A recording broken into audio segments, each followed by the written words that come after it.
परिचय। अच्युता, क्या तुम्हें पता है कि ग्रीक में एंजियोन का अर्थ आवरण तथा स्पर्मा का अर्थ बीज होता है। अंडाशय के भीतर बीजांड की उपस्थिति आवृत बीजी पौधों की विशेषता होती है। ये पुष्पी पादप हैं जिसमें बीज फलों के भीतर होते हैं। हाँ, वे वर्तमान में सर्वाधिक प्रभावी पौधे हैं। इनके अंतर्गत उच्च पादपों का एक विशाल समूह होता है। ग्रीक में मोर्फोस का अर्थ है आकार या रूप तथा लोगोस का अर्थ है आकारिकी विज्ञान की वो शाखा जिसके अंतर्गत पौधे के बाह्य गुणों तथा रूपों का अध्ययन किया जाता है। जब हम किसी पौधे का निरीक्षण करते हैं तो हम देखते हैं कि प्रत्येक पौधे में जड़ें, तना और पत्तियां पाई जाती हैं। पौधे में पुष्प और फल भी होते हैं। तो आओ अपने इस नए पाठ में पुष्पी पादपों की जड़ों की आकारिकी के बारे में विस्तार से चर्चा करें। उद्देश्य। इस पाठ के अंत में आप निम्न करने में सक्षम हो जाएंगे। आवृत बीजी यानी एंजियोस्पर्म को परिभाषित करना, पौधे के विभिन्न भागों का पता लगाना, आकारिकी को परिभाषित करना, जड़ों यानी मूलों के गुणों का पता लगाना, जड़ यानी मूल तंत्र के प्रकारों का अध्ययन करना, जड़ों के विभिन्न क्षेत्रों का अध्ययन करना, मूसला जड़ तंत्र के रूपांतरणों को पहचानना, अपस्थानिक जड़ों के रूपांतरणों का पता लगाना, सक्रिय कार्यों के लिए रूपांतरणों का अध्ययन करना, जड़ों के कार्यों को समझना, जड़ें यानी मूल। जड़ पौधे का भूमिगत भाग है। ये अधिकतर भूरे रंग की होती हैं। जड़ धनात्मक गुरुत्वानुवर्ती, धनात्मक जलानुवर्ती तथा ऋणात्मक प्रकाशानुवर्ती होती हैं। जड़ की शाखाएं आंतरिक क्षेत्र से उत्पन्न होती हैं, इसलिए ये अंतर्जात होती हैं। पौधे में अनेक क्रमों में पार्श्वीय जड़ें पाई जाती हैं, जो कि द्वितीयक जड़ें अथवा तृतीयक जड़ें कहलाती हैं। लगभग सभी द्विबीजपत्री पौधों में प्राथमिक जड़ मूलांकुर का प्रत्यक्ष दीर्घीकरण होता है। सिरे पर जड़ एक सुरक्षात्मक संरचना, जिसे मूल गोप कहते हैं, इसके द्वारा सुरक्षित रखी जाती है। जलीय पौधों में संतुलन के लिए जड़ धानियां पाई जाती हैं। जल तथा खनिजों के अवशोषण के लिए जड़ में एक कोशिक मूल रूम गुच्छों के रूप में पाए जाते हैं। जड़ तंत्र के प्रकार। पौधों में 3 प्रकार के जड़ तंत्र पाए जाते हैं: मूसला जड़ तंत्र, तंतुक जड़ तंत्र, अपस्थानिक जड़ तंत्र। मूसला जड़ तंत्र वो जड़ जो अपनी शाखाओं के साथ मूलांकुर से विकसित होती हैं, मूसला जड़ कहलाती हैं। द्वितीयक जड़ें मूसला जड़ से विकसित होती हैं। उदाहरण गाजर। तंतुक जड़ तंत्र। एक बीजपत्री पौधों में प्राथमिक जड़ें कम समय तक जीवित रहती हैं तथा अधिक संख्या में जड़ों द्वारा प्रतिस्थापित की जाती हैं। ये जड़ें तने के आधार से विकसित होती हैं तथा तंतुक जड़ का निर्माण करती हैं। उदाहरण गेहूं। अपस्थानिक जड़ तंत्र। कुछ पौधों में जड़ मूलांकुर के अतिरिक्त अन्य स्थानों से उत्पन्न होती हैं। ऐसी जड़ों को अपस्थानिक जड़ कहते हैं। उदाहरण घास, मोनेस्ट्रा तथा बरगद का पेड़। जड़ के क्षेत्र। मूल के शीर्ष की अनुप्रस्थ काट करने पर निम्न क्षेत्र प्रदर्शित होते हैं: मूल गोप क्षेत्र, विभज्योत की कोशिकाओं का क्षेत्र, दीर्घीकरण क्षेत्र, मूल रोम क्षेत्र, परिपक्व क्षेत्र। मूलगोप क्षेत्र। जड़ का शीर्षस्थ क्षेत्र पतली भित्तियों वाली कोशिकाओं की एक सुरक्षात्मक संरचना से ढका होता है, जिसे मूलगोप कहते हैं। मूलगोप की कोशिकाएं म्यूसिलेज स्रावित करती हैं, जो मृदा को चिकना बनाता है, जिससे जड़ की वृद्धि होती है। मूलगोप मृदा में जड़ के विस्तार में भी सहायक हैं। विभज्योत की कोशिकाओं का क्षेत्र। मूल के सिरे पर सक्रिय विभाजित कोशिकाएं एक छोटे क्षेत्र का निर्माण करती हैं, जिसे शीर्षस्थ विभज्योतक कहते हैं। इस क्षेत्र के केंद्र में स्थिर केंद्र स्थापित होता है, जो कि निष्क्रिय कोशिकाओं अथवा कम कोशिकीय क्रियाविधि वाली कोशिकाओं से मिलकर बना होता है। मूल सिरे का शीर्षस्थ विभज्योतक 3 क्षेत्रों से मिलकर बना होता है। त्वचाजन यानी डर्मेटोजन, कोशिकाओं की बाह्य परत जो कि बाह्य त्वचा तथा मूलगोप का निर्माण करता है।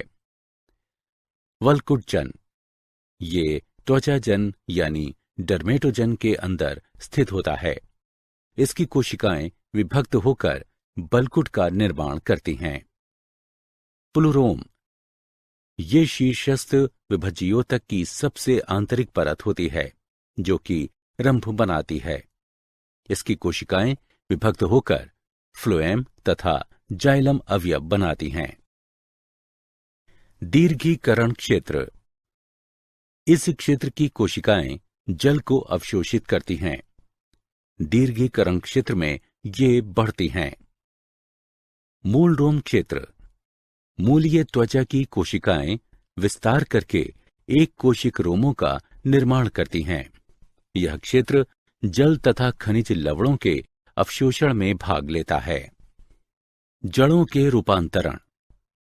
पादपों की मूल, पानी तथा खनिज लवण के अवशोषण तथा संवहन के अतिरिक्त भी अन्य कार्यों को करने के लिए अपने आकार तथा संरचना में रूपांतरण कर लेती हैं। वे भोजन संचय करने के लिए, सहारे के लिए, श्वसन के लिए अपने आप को रूपांतरित कर लेती हैं। मूसला जड़ों के रूपांतरण। मूसला जड़ें निम्न प्रकारों में रूपांतरित हो जाती हैं। मांसल मूसला जड़। बीज पत्राधार अथवा बीज पत्राधार रहित मूसला जड़ भोजन का संचय करने के कारण फूल जाती हैं। ये जड़ें 4 प्रकार की होती हैं। तर्करूपी जड़। ऐसी जड़ें मध्य में चौड़ी तथा किनारों पर शुंडाकार होती हैं। इनकी आकृति तर्कू के समान होती है। उदाहरण मूली यानी रेफिनस सेटाइवस। शंकुरूप जड़। ये मूल आधार पर चौड़ी तथा सिरों पर पतली यानी शुंडाकार होती हैं, जिससे इनकी आकृति शंक्वाकार प्रतीत होती है। उदाहरण गाजर। कुंभरूपी जड़। ये आधार पर फूली हुई होती हैं तथा शीर्षस्थ क्षेत्र में अचानक पतली यानी शुंडाकार होकर कुंभरूपी आकृति जैसी प्रतीत होती हैं। उदाहरण शलजम तथा चुकंदर। गांठदार जड़। ये अनियमित रूप से फूली हुई होती हैं। उदाहरण मिराबिलिस जलापा। शाखीय मूसला जड़। कभी कभी मूसला जड़ शाखीय हो जाती हैं तथा शाखाएं विभिन्न कार्यों को करने के लिए रूपांतरित हो जाती हैं। इस प्रकार की जड़ें निम्न प्रकार की होती हैं। ग्रंथिल जड़। इस प्रकार में मूसला जड़ में विभिन्न शाखाएं उत्पन्न हो जाती हैं तथा शाखाओं के जोड़ पर कई छोटी छोटी अनियमित फूली हुई संरचनाएं बनती हैं, जिन्हें मूल ग्रंथियां यानी जड़ ग्रंथियां कहते हैं।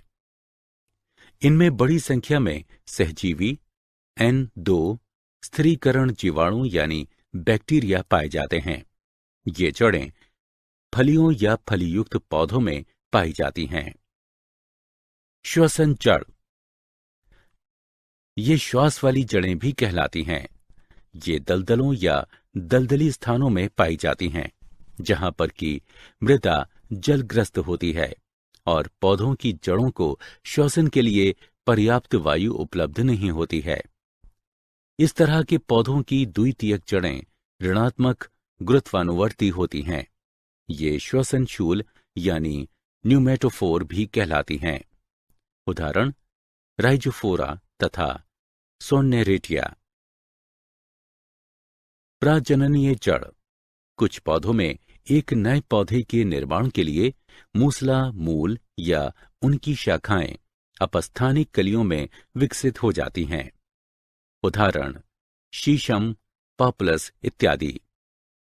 शलजम तथा शकरकंदी की अपस्थानिक जड़ें फूल जाती हैं तथा भोजन का संचय करती हैं। इन्हें प्रॉप जड़ें भी कहा जाता है। भोजन के संचयन के लिए अपस्थानिक जड़ों का रूपांतरण। भोजन का संचयन यांत्रिकी सहायता तथा कुछ विशिष्ट या महत्वपूर्ण कार्यों को करने के लिए अपस्थानिक जड़ें निम्न प्रकारों में रूपांतरित हो जाती हैं। गांठदार जड़ें, पुलिकित जड़ें, मणिकामय या मालाकार जड़ें, ग्रंथि युक्त जड़ें, चक्र चिन्हित जड़ें। गांठदार जड़ें। कमजोर तने की गांठ यानी पर्व से एक एकल अनिश्चित आकार की जड़ उत्पन्न होती है। उदाहरण शकरकंदी यानी आइपोमोइया। पुलिकित जड़ें। गांठदार जड़ों का एक समूह यानी गुच्छा। उदाहरण डहेलिया, रुएलिया, एस्पेरेगस आदि। मणिकामय या मालाकार जड़ें। हार के मणिका की तरह जड़ यानी मूल नियमित अंतराल पर फूल जाती हैं। उदाहरण पाटुलाका, भारतीय पालक और करेला। ग्रंथि युक्त जड़ें। जड़ें सिरों पर फूल जाती हैं। उदाहरण आम, अदरक। चक्र चिन्हित जड़ें। फूली हुई वलय की एक श्रृंखला। उदाहरण इपेकॉक। यांत्रिकी सहायता के लिए अपस्थानिक जड़ों का रूपांतरण। सहारा जड़ें यानी प्रॉप मूल। स्तंभ के समान जो कि क्षैतिज वृद्धि करती हुई शाखाओं के एक बिंदु से निकलती हैं तथा नीचे की ओर लंबवत वृद्धि करती हैं। उदाहरण बरगद यानी फाइकस। अवस्तंभ जड़ें। पतली धागे के समान छोटी जड़ें जो कि मुख्य तने के आधारीय गांठ से वृद्धि करती हैं। उदाहरण मक्का, गन्ना यानी सेकेरम ऑफिसिनेरम, पाइन यानी पेंडेनस रेसिमोसस। आरोही यानी चढ़ने वाली जड़ें। धागे के समान जड़ें जो कि गांठों तथा पोरियों से निकलती हैं तथा सहारा प्रदान करती हैं। उदाहरण चुकंदर यानी पीपर बीटल, काली मिर्च यानी पी नाइग्रम, मनी प्लांट यानी पोथोस ओरियस और जहरीली वृक्षलता यानी हेडेरा हेलिक्स। पुष्टा जड़। लंबे प्रतान वृक्षों के आधार से फूटने वाली मोटी जड़ें हैं जो कि अधिकतर वर्षा वन वृक्षों पर पाई जाती हैं तथा सहारे के साथ साथ अतिरिक्त पोषक पदार्थ प्रदान करती हैं। उदाहरण सालमेलिया, पुराना बरगद का वृक्ष आदि। संकुचनशील जड़ें। जड़ों पर झुर्रियां पाई जाती हैं तथा ये सिकुड़ सकती हैं। उदाहरण केसर यानी क्रॉकस, जिमीकंद यानी अर्बोफोफिलस सेटाइवस इत्यादि। प्लावी जड़ें। तने की गांठ यानी पर्व से वायु से भरे हुए वायु कोश युक्त मोटी स्पंजी मांसल जड़ें निकलती हैं। उदाहरण जूसिया रेफिनस। पत्र जड़ें। जड़ पत्तियों के जख्मी पार्श्व से उत्पन्न होती हैं। उदाहरण ब्रायोफिलम, कालंचोए, बिग्नोनिया इत्यादि महत्वपूर्ण कार्यों के लिए रूपांतरण। अधिपादपीय या आर्द्रताग्राही जड़ें, ये एक विशिष्ट प्रकार की वायु में लटकी रहने वाली वायवीय जड़ है तथा नमी को सोखने के लिए मृत स्पंजी ऊतकों, जिन्हें वेलामेन कहते हैं, उनकी एक परत पाई जाती है। इनमें मूल गोप तथा मूल रोम नहीं होते हैं। उदाहरण वांडा रॉक्सबर्गी आदि। समावेशीय या प्रकाश संश्लेषक जड़ें, हरी जड़ें जो कि प्रकाश संश्लेषण के लिए सक्षम होती हैं। उदाहरण सिंघाड़ा यानी ट्रेपा बायस्पाइनोसा, गुर्जा यानी टिनोस्पोरा स्पी आदि। परजीवी या चूषकीय जड़ें, जड़ें चूषकों की सहायता से पोषक में प्रवेश करती हैं। उदाहरण डोडर यानी कस्कुटा रिफ्लेक्सा। मूल कवक जड़ें, जड़ें कवकों के साथ जुड़ी होती हैं। उदाहरण चीड़ यानी पाइनस, बर्च यानी बीटुला आदि।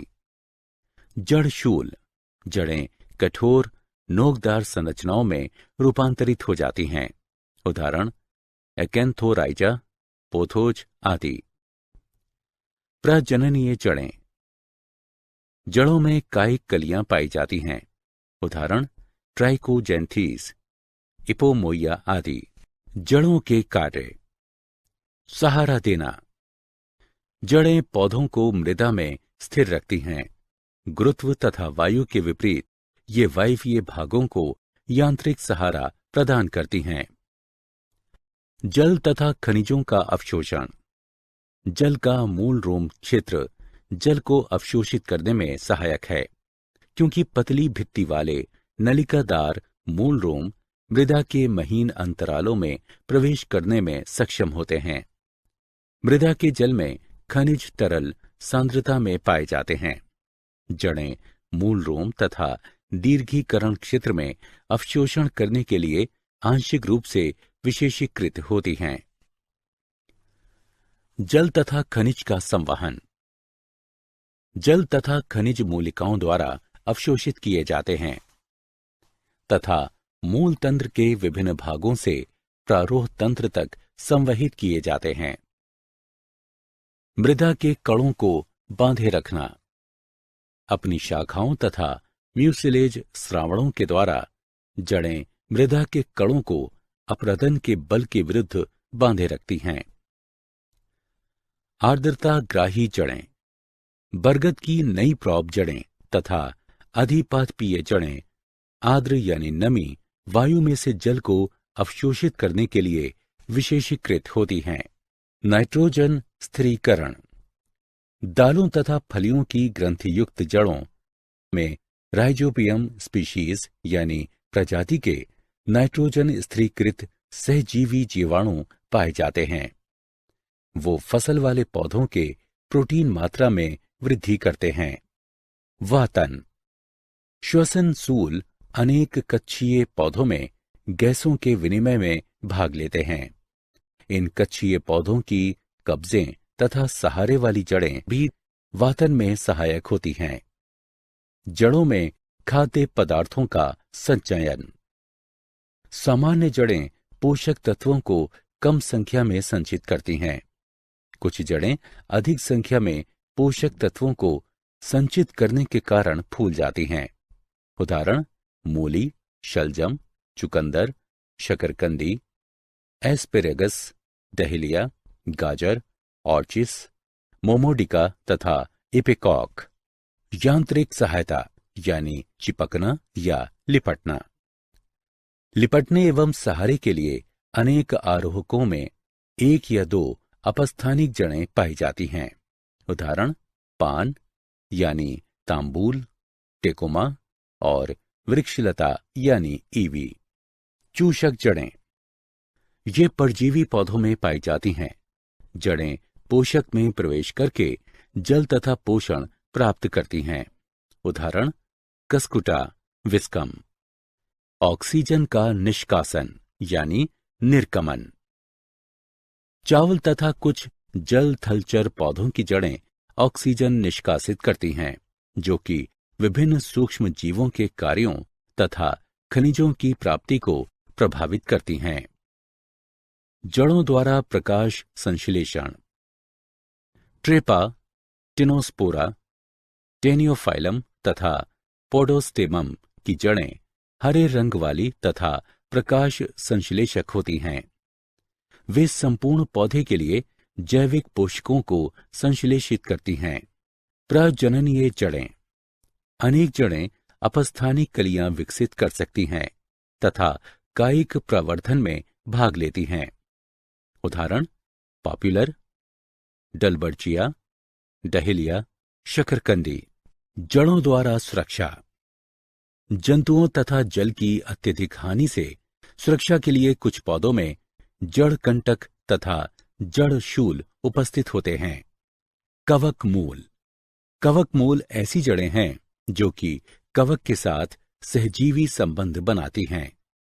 कवक जल तथा खनिज प्राप्त करने में जड़ों की सहायता करती हैं। क्या आप जानते हैं, मूल धानियां एक बार विलुप्त हो जाने के बाद पुनः उत्पन्न हो सकती हैं। मूल शीर्ष से मूल गोप लगातार उत्पन्न होता रहता है। पोडोस्टेमोन केवल जड़ों से निर्मित होता है। सारांश। आइए हमने जो कुछ सीखा है उसे संक्षेप में दोहराएं। पुष्पीय पौधों में प्रकृति, वास, आकृति, संरचना, आकार, पोषण की प्रणाली तथा जीवन अवधि में विभिन्नता पाई जाती है। पादप शरीर मुख्यतः जड़, तने तथा पत्तियों में विभक्त होता है। तना पुष्प तथा फलों को धारण करता है। तना पौधे का वायवीय भाग तथा जड़ भूमिगत भाग है। जड़ तंत्र दो प्रकार का होता है, मूसला जड़ तथा तंतुका जड़। मूसला जड़ द्विबीजपत्री तथा तंतुका जड़ एक बीजपत्री पौधों में पाई जाती हैं। कुछ पौधों में जड़ भोजन संचयन, यांत्रिक समर्थन तथा श्वसन के लिए रूपांतरित हो जाती हैं। परिचय। अर्चिता, क्या तुम्हें पता है कि जब हम किसी पौधे का निरीक्षण करते हैं तब हम देखते हैं कि प्रत्येक पौधे में जड़, तना और पत्तियां पाई जाती हैं। पौधे में पुष्प और फल भी होते हैं। हाँ, जड़ों के गुण, उनके प्रकार, रूपांतरण और उनके कार्यों के विषय में हम पहले ही चर्चा कर चुके हैं। अब हम तने के विषय में अध्ययन करेंगे। उद्देश्य। इस पाठ के अंत में आप निम्न करने में सक्षम हो जाएंगे। तने के गुणों का पता लगाना, तने के प्रकारों का अध्ययन करना, घटे हुए तने के रूपांतरणों को पहचानना, तने के भूमिगत रूपांतरणों का पता लगाना, भूपृष्ठीय तने के रूपांतरणों का अध्ययन करना, वायवीय तने के रूपांतरणों का अध्ययन करना, तने के विशिष्ट रूपांतरणों का अध्ययन करना और तने के कार्यों को समझना। तने के गुण। तना अक्ष का बढ़ता हुआ भाग है जो शाखाएं, पत्तियां, पुष्प तथा फलों को धारण करता है।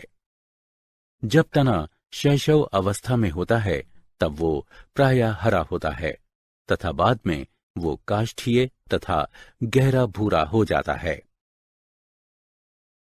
तना संवहनी पौधे की दो मुख्य संरचनात्मक अक्षों में से एक होता है। ये अंकुरित बीज के भ्रूण के प्रांकुर से विकसित होता है।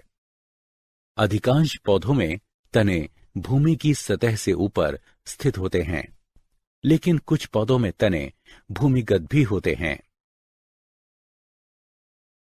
तना सामान्यतः गांठ तथा पोरियों में विभक्त होता है।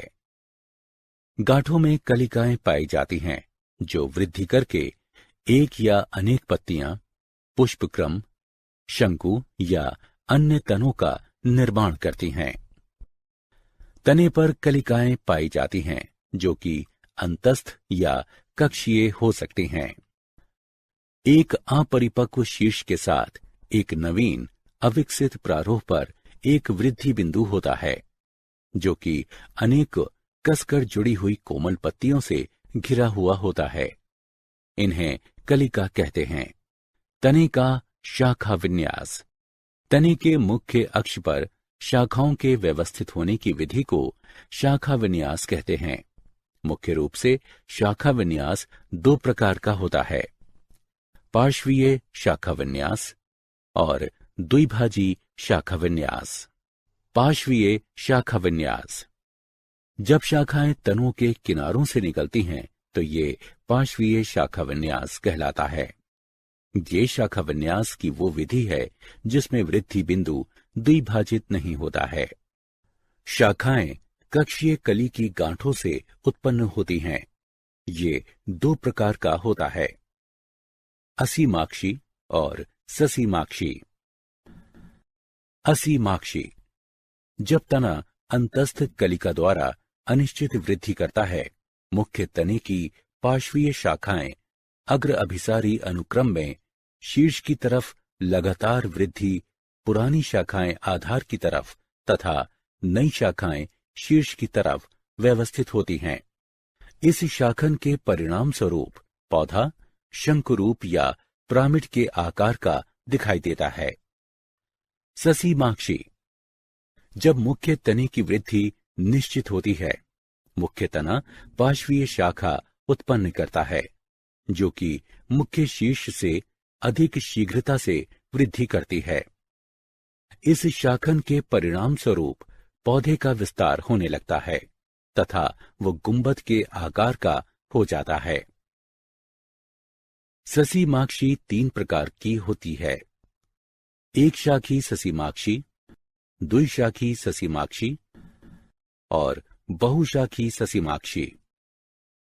एक शाखी ससीमाक्षी। इस प्रकार के ससीमाक्षी शाखा विन्यास में एक ही समय पर केवल एक ही पार्श्वीय शाखा उत्पन्न होती है। इसे एकल शाखित के नाम से भी जाना जाता है। ये दो भिन्न प्रकारों यानी घुमावदार तथा कुटिल को दर्शाता है।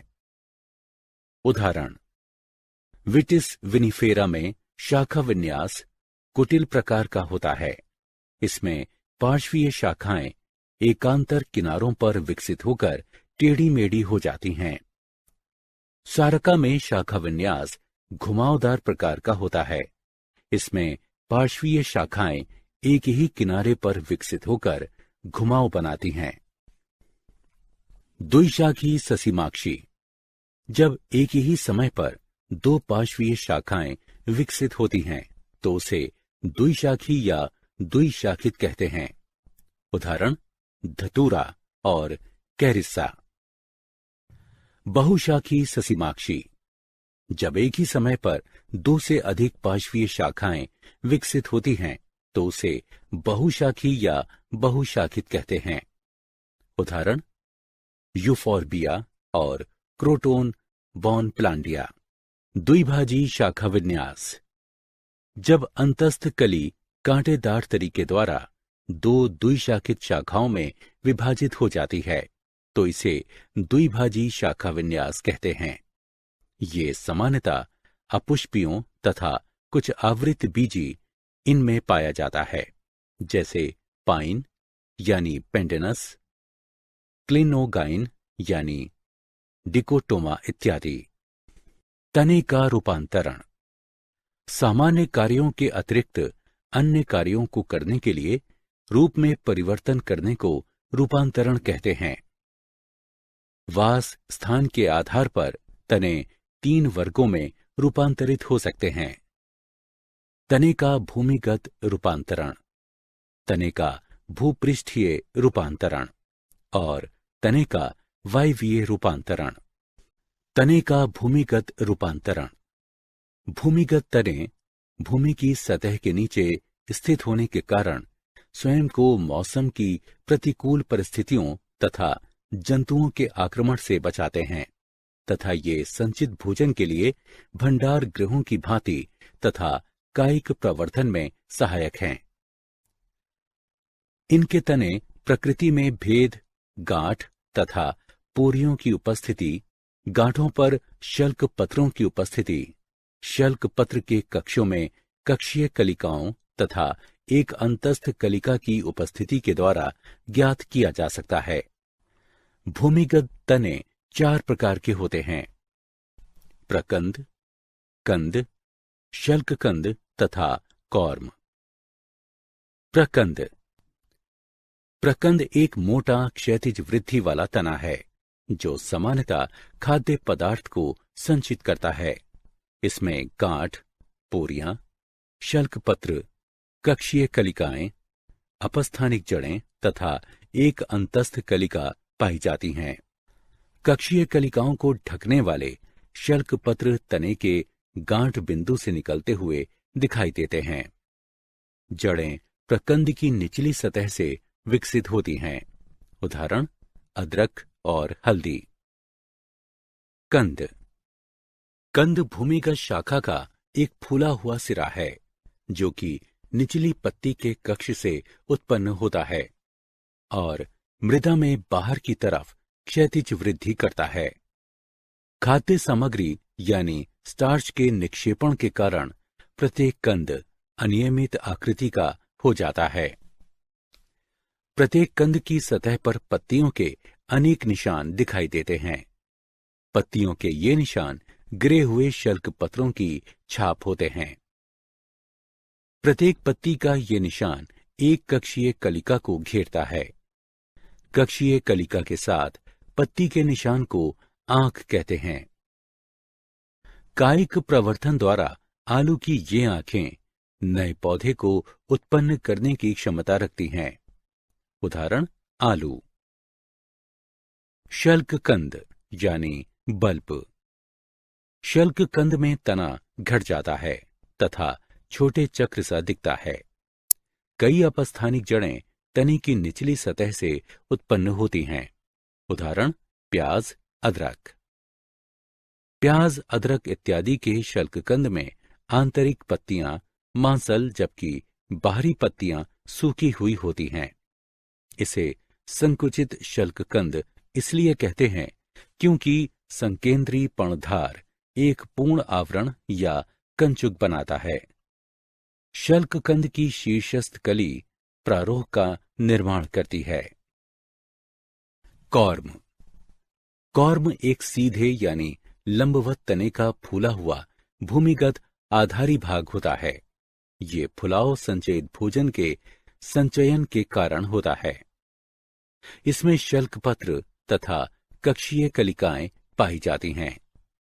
वृद्धि की अवधि के अंत में वायवीय भाग मृत हो जाते हैं। प्रतिकूल परिस्थितियों में शीर्ष के समीप एक कक्षीय कलिका एक नए प्रारोह में विकसित हो जाती है जो कि पुराने कौर्म में संचयित भोजन का उपयोग करती है। नया पौधा अपने आधार पर एक नए कौर्म का निर्माण करता है। उदाहरण अरबी यानी कोलोकासिया और अमारफोफेलस। तने का भूपृष्ठीय रूपांतरण। कुछ पौधों में कायिक जनन के लिए भूपृष्ठीय तने रूपांतरित हो जाते हैं। भूपृष्ठीय रूपांतरण निम्न प्रकार के होते हैं: ऊपरी भूस्तरी, भूस्तरी, चूषक तथा भूस्तरिका यानी ऑफसेट। ऊपरी भूस्तरी। ऊपरी भूस्तरी पार्श्वीय शाखा के रूप में तने के आधार से उत्पन्न होता है तथा मृदा की सतह पर फैलता है। ये गांठ तथा पोरियां विकसित करता है। प्रत्येक गांठ पर ऊपरी भूस्तरी नीचे जड़ तथा ऊपर पत्तियां उत्पन्न करता है।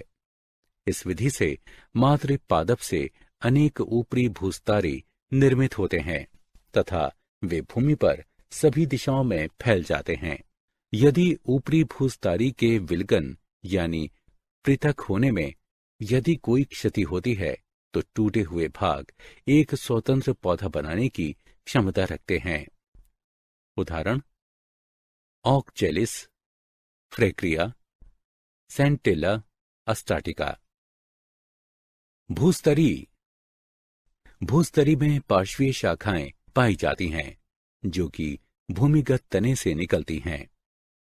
भूस्तरी मृदा में दूरी बनाए रखने के लिए क्षैतिज दिशा से बाहर की तरफ वृद्धि करती हैं। अंततः उनका सिरा अंतस्थ कली यानी भूमि से ऊपर निकल आता है तथा एक नए पौधे में विकसित हो जाता है। ऊपरी भूस्तारी चूषक या कोई आराध्य शाखा जो कि जड़ों का निर्माण करती है भूस्तरी कहलाती है। उदाहरण अरबी यानी कोलोकासिया। चूषक एक पार्श्वीय शाखा जो कि भूमि की सतह के समीप से उत्पन्न होती है, भूमि के अंदर कुछ दूरी तक चलती है, अपने सिरों को मोड़ लेती है तथा एक नया पौधा उत्पन्न करती है, चूषक कहलाती है। उदाहरण क्राइसेनीथमम। भूस्तारिका यानी ऑफसेट। भूस्तारिका एक छोटी मोटी ऊपरी भूस्तारी जैसी शाखा है जो कि अपने सिरे पर एक नए पौधे का निर्माण करती है। भूस्तरिका जनक पौधे के मुख्य तने से सभी दिशाओं में वृद्धि करता है। यदि इनकी इकाइयों के विलगन यानी पृथक होने में यदि कोई क्षति होती है तो प्रत्येक एक स्वतंत्र पौधा बनाने की क्षमता रखती है। उदाहरण पिस्टिया और आइकोर्निया। तने का वायवीय रूपांतरण। कुछ पौधों में विभिन्न विशिष्ट कार्यों को करने के लिए वायवीय तने का रूपांतरण होता है। वायवीय रूपांतरण निम्न प्रकार का होता है। फिल्लोक्लेट, क्लेडोट, तने के शूल, तने के प्रतान तथा बुलबिल। फिल्लोक्लेट। फिल्लोक्लेट अनेक पोरियोयुक्त एक चपटा तना है जो कि पत्ती की भांति कार्य करता है। नागफनी यानी ओपनशिया में तना हरे रंग की चपटी संरचना में रूपांतरित हो जाता है जिसे फिल्लोक्लेट कहते हैं। फिल्लोक्लेट की सतह पर शूलों का गुच्छा बन जाता है। ये शूल कक्षीय कलिकाओं की रूपांतरित पत्तियां होते हैं। ये शूल न केवल पौधों की वाष्पोत्सर्जन की दर की जांच करते हैं बल्कि शाकाहारियों से पौधों की रक्षा भी करते हैं। फिल्लोक्लेट में अलग गांठें तथा पोरियां पाई जाती हैं। उदाहरण ओपनशिया। क्लेडोट। एक या दो पोरियों वाले फिल्लोक्लेट को क्लेडोट कहते हैं। क्लेडोट का कोई उपयुक्त उदाहरण नहीं है क्योंकि रस्कस तथा एस्पेरेगस जिनको अधिकतर क्लेडोट माना जाता है वास्तव में ये क्लेडोफिल्स होते हैं। क्लेडोफिल एक चपटी पत्ती सदृश तना होता है जो कि एक वास्तविक पत्ती समान छोटे पर्ण के शीर्ष से उत्पन्न होता है। तने के शूल। शूल एक कठोर, सीधी तथा नुकीली संरचना होती है। शूल छोटे रूपांतरित तने होते हैं। बोगेनविलिया तथा दुरंता इनमें कक्षीय कलिका एक शूल में रूपांतरित हो जाती है। कैरिसा में अंतस्थ कलिका शूल के एक जोड़े में रूपांतरित हो जाती है। शूल कभी कभी पत्तियों, पुष्पों तथा फलों को धारण करते हैं जैसा कि दुरंता तथा अनार में देखा गया है। शूल न केवल पौधों की वाष्पोत्सर्जन की दर की जांच करते हैं बल्कि शाकाहारियों से पौधों की रक्षा भी करते हैं। उदाहरण कैरिसा, दुरंता और सिट्रस। तने के प्रतान। कुछ पौधों में प्रतान तने के रूपांतरण की भांति विकसित होते हैं। साइसस क्वाड्रान गुलेरिस में अंतस्थ कलिका एक प्रतान को जन्म देती है तथा पैसीफ्लोरा में कक्षीय कलिका प्रतान में रूपांतरित हो जाती है। बुलबिल। बुलबिल एक विशिष्ट बहुकोशिकीय पादप शरीर है जो कि जनन के लिए आवश्यक होती है। अगैव में पुष्प कलिकाएं बुलबिल में रूपांतरित हो जाती हैं। ये बुलबिल पृथक होकर मृदा के संपर्क में आ जाती हैं तथा एक नए पौधे के रूप में विकसित हो जाती हैं। डायोस्कोरिया में कक्षीय कलिका बुलबिल में विकसित हो जाती हैं। ये बुलबिल मातृ पादप से पृथक होकर एक नए स्वतंत्र पौधे के रूप में वृद्धि करता है। तने के प्राथमिक कार्य। तने के कार्यों के प्रकार निम्न हैं: प्राथमिक या मुख्य कार्य, द्वितीयक या सहायक कार्य। तने का प्राथमिक या मुख्य कार्य पत्तियों, पुष्पों तथा फलों को पकड़कर रखना तथा उन्हें सहारा देना है। तना जल तथा खनिजों को जड़ों से पत्तियों, पुष्पों तथा फलों तक संवाहित करता है। पत्तियां तने से इस प्रकार उत्पन्न होती हैं कि वो मुख्य कार्यों जैसे सूर्य के प्रकाश को ग्रहण करना तथा गैसीय विनिमय को करने में सक्षम हो जाती हैं। परागण तथा निषेचन की प्रक्रिया को सुविधाजनक बनाने के लिए तना पुष्प तथा फलों को धारण करता है। तने के द्वितीयक कार्य: सहनशीलता बढ़ाना। जिंजीबर, कुरकुमा तथा डायोप्टेरिस में भूमिगत तने पौधों को प्रतिकूल परिस्थितियों पर काबू पाने में सहायता करते हैं। भोजन का संचयन। भोजन मृदुतक यानी पेरेन्काइमा कोशिकाओं तथा भूमिगत तनों जैसे सोलेनम ट्यूब्रोसम, अरबी यानी कोलोकासिया और अदरक में संचित होता है। आरोह की भांति तने प्रतान, हुक, कांटे आदि में रूपांतरित हो जाते हैं, जैसे कि पैसिफ्लोरा, बोगेनविलिया तथा विटिस फिनिफेरा में। प्रकाश संश्लेषण। ओपनशिया, एस्परेगस तथा रस्कस आदि की तरह जब तने फिल्लोक्लेड तथा क्लेडोड रूपांतरित हो जाते हैं, तब नवीन पत्तियों सदृश चपटे तने प्रकाश संश्लेषण में सहायता करते हैं। तने के द्वितीयक कार्य यानी कायिक प्रवर्धन।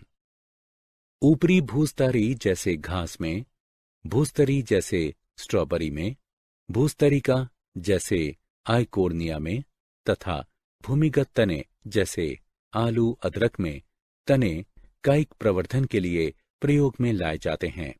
तने के द्वितीयक कार्य: चरने से सुरक्षा करना। विकसित कांटों द्वारा तने पौधों को चरने से बचाते हैं। क्या आप जानते हैं, काष्ठीय आरोहक यानी कंटकरोही या लता को लियाना के नाम से भी जाना जाता है।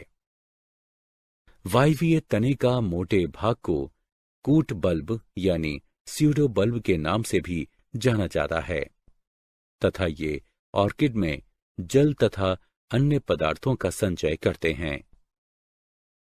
केले में अंतःभूस्तारी चूषकों को सोड अंतःभूस्तारी चूषकों के नाम से भी जाना जाता है। सारांश। आइए हमने जो कुछ सीखा है उसे संक्षेप में दोहराएं।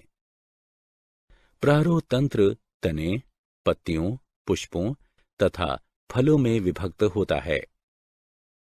तने के मूलभूत आकारिकी लक्षणों के अंतर्गत गांठों तथा पोरियों, बहुकोशिकीय रोम की उपस्थिति शामिल है। तना धनात्मक प्रकाशा अनुवर्तक होता है। विभिन्न कार्यों जैसे भोजन का संचय, कायिक प्रवर्धन तथा सुरक्षा को करने के लिए तना रूपांतरित हो जाता है। परिचय। जब हम किसी पौधे का निरीक्षण करते हैं तब हम देखते हैं कि प्रत्येक पौधे में जड़ें, तना और पत्तियां पाई जाती हैं। पौधों में पुष्प और फल भी होते हैं। जड़ों एवं तने के गुण, उनके प्रकार, रूपांतरण और उनके कार्यों के विषय में हम पहले ही चर्चा कर चुके हैं। अब हम पत्ती के विषय में पढ़ेंगे। उद्देश्य। इस पाठ के अंत में आप निम्न करने में सक्षम हो जाएंगे। पत्ती के गुणों का पता लगाना, पत्ती में शिरा विन्यास का पता लगाना, पत्ती के प्रकारों का अध्ययन करना, पर्ण विन्यास को पहचानना, पत्ती के रूपांतरणों का अध्ययन करना, पत्ती के कार्यों को समझना। पत्ती पार्श्वीय चपटी संरचना होती है जो तने की गांठ यानी पर्व पर लगी रहती है।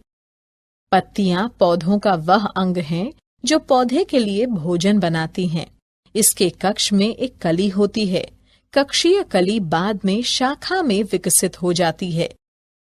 पत्तियां प्ररोह के शीर्षस्थ विभज्योतक यानी मेरिस्टम से निकलती हैं, जो कि बहुत छोटी, समव्यासीय तथा पतली भित्तियों वाली होती हैं तथा अग्राभिसारी क्रम में लगी रहती हैं। पत्ती के 3 मुख्य भाग होते हैं: पर्णधार, पर्णवृंत, स्तरिका। पर्णधार पत्ती का सबसे निचला भाग होता है, जिसके द्वारा पत्ती गांठ यानी पर्व से जुड़ी रहती है। पर्णधार के आधार पर 2 पार्श्व छोटी पत्तियां निकली होती हैं, जिन्हें अनुपर्ण कहते हैं। पर्णवृंत स्तरिका को सूर्य के प्रकाश की तरफ प्रदर्शित करता है। स्तरिका शिराओं तथा शिराकाओं युक्त पत्ती का एक चपटा, पतला, चौड़ा तथा फैला हुआ भाग होता है। मध्य की सुस्पष्ट शिरा को मध्य शिरा कहते हैं।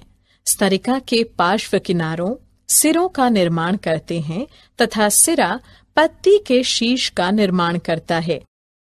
शिराओं में संवहन ऊतक पाए जाते हैं, जो कि भोजन, जल और खनिजों के संवहन के लिए चैनल यानी माध्यम की तरह कार्य करते हैं तथा स्तरिका के कंकाल के रूप में भी कार्य करते रहते हैं। शिरा विन्यास। स्तरिका में शिराओं तथा शिरिकाओं के व्यवस्थित होने तथा वितरण को शिरा विन्यास कहते हैं। शिरा विन्यास के 2 मुख्य प्रकार हैं: जालिका शिरा विन्यास, समानांतर शिरा विन्यास। जालिका शिरा विन्यास जब शिराएं अनियमित रूप से वितरित होकर एक जाल का निर्माण करती हैं, तो उसे जालिका शिरा विन्यास कहते हैं। समानांतर शिरा विन्यास जब शिराएं स्तरिका के अंदर एक दूसरे के समानांतर स्थित होती हैं तथा जाल का निर्माण नहीं करती हैं, तो उसे समानांतर शिरा विन्यास कहते हैं। पत्तियों के प्रकार।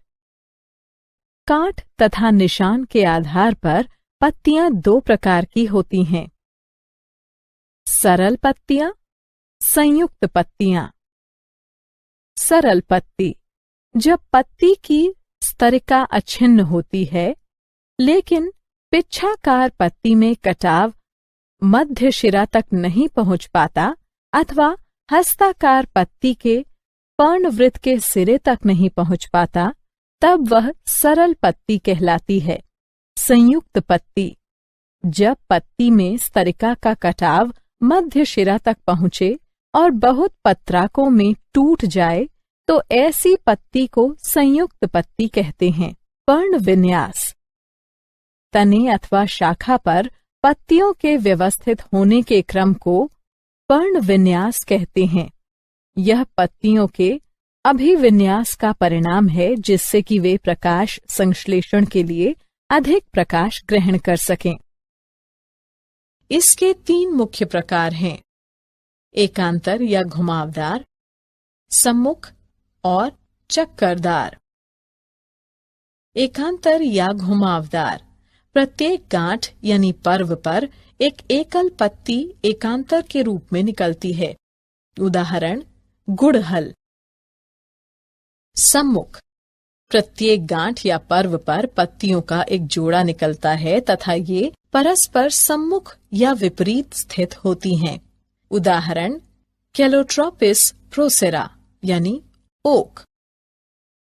चक्करदार जब एक ही गांठ पर्व पर 3 या अधिक पत्तियां निकलती हैं तथा एक चक्र या गोले में पाई जाती हैं।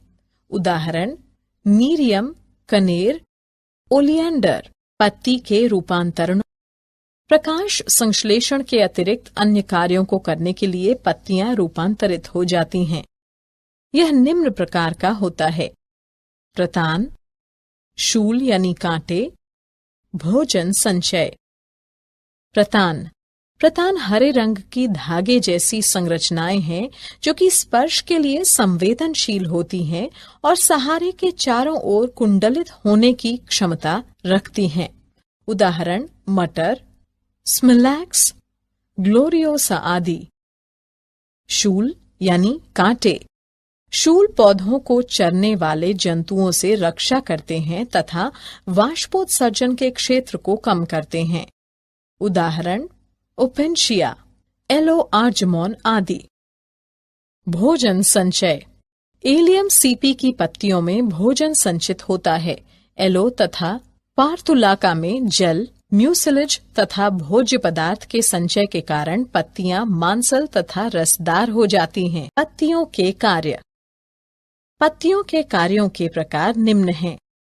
प्राथमिक या मुख्य कार्य, द्वितीयक या सहायक कार्य। पत्तियों के प्राथमिक कार्य। प्रकाश संश्लेषण। पत्तियों का प्रमुख कार्य कार्बनिक भोजन का निर्माण करना होता है। प्रकाश संश्लेषण का स्थान पत्तियों की हरी कोशिकाएं होता है जिनमें पर्णहरिम पाया जाता है। वाष्पोत्सर्जन। पत्ती की सतह से जल की हानि वाष्पोत्सर्जन कहलाता है। यह आवश्यक है कि जल खंड में बल या विभव उत्पन्न किया जाए जिससे कि रस ऊपर चढ़ता है। गैसीय विनिमय।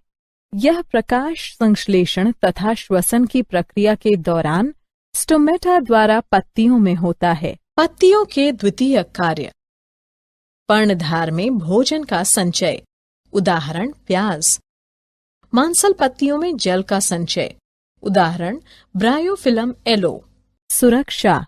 पत्तियों का द्वितीय कार्य। शूलों या कांटों में परिवर्तित होकर पत्तियां जंतुओं के चरने से पौधों की रक्षा करती हैं। उदाहरण ओपनशिया यानी नागफनी तथा बारबेरी। ये पर्णाभवृंत पर्ण विन्यास में रूपांतरित होकर वाष्पोत्सर्जन की दर को कम कर देती हैं। उदाहरण अकेशिया। जब ये प्रतानों तथा हुकों में रूपांतरित हो जाते हैं तब ये कमजोर तने वाले पौधों को चढ़ने में सहायता करते हैं। उदाहरण स्मिलेक्स। जनन। पत्तियों का द्वितीय कार्य। पत्तियां पौधों की कारक बहुगुणन में सहायता करती हैं।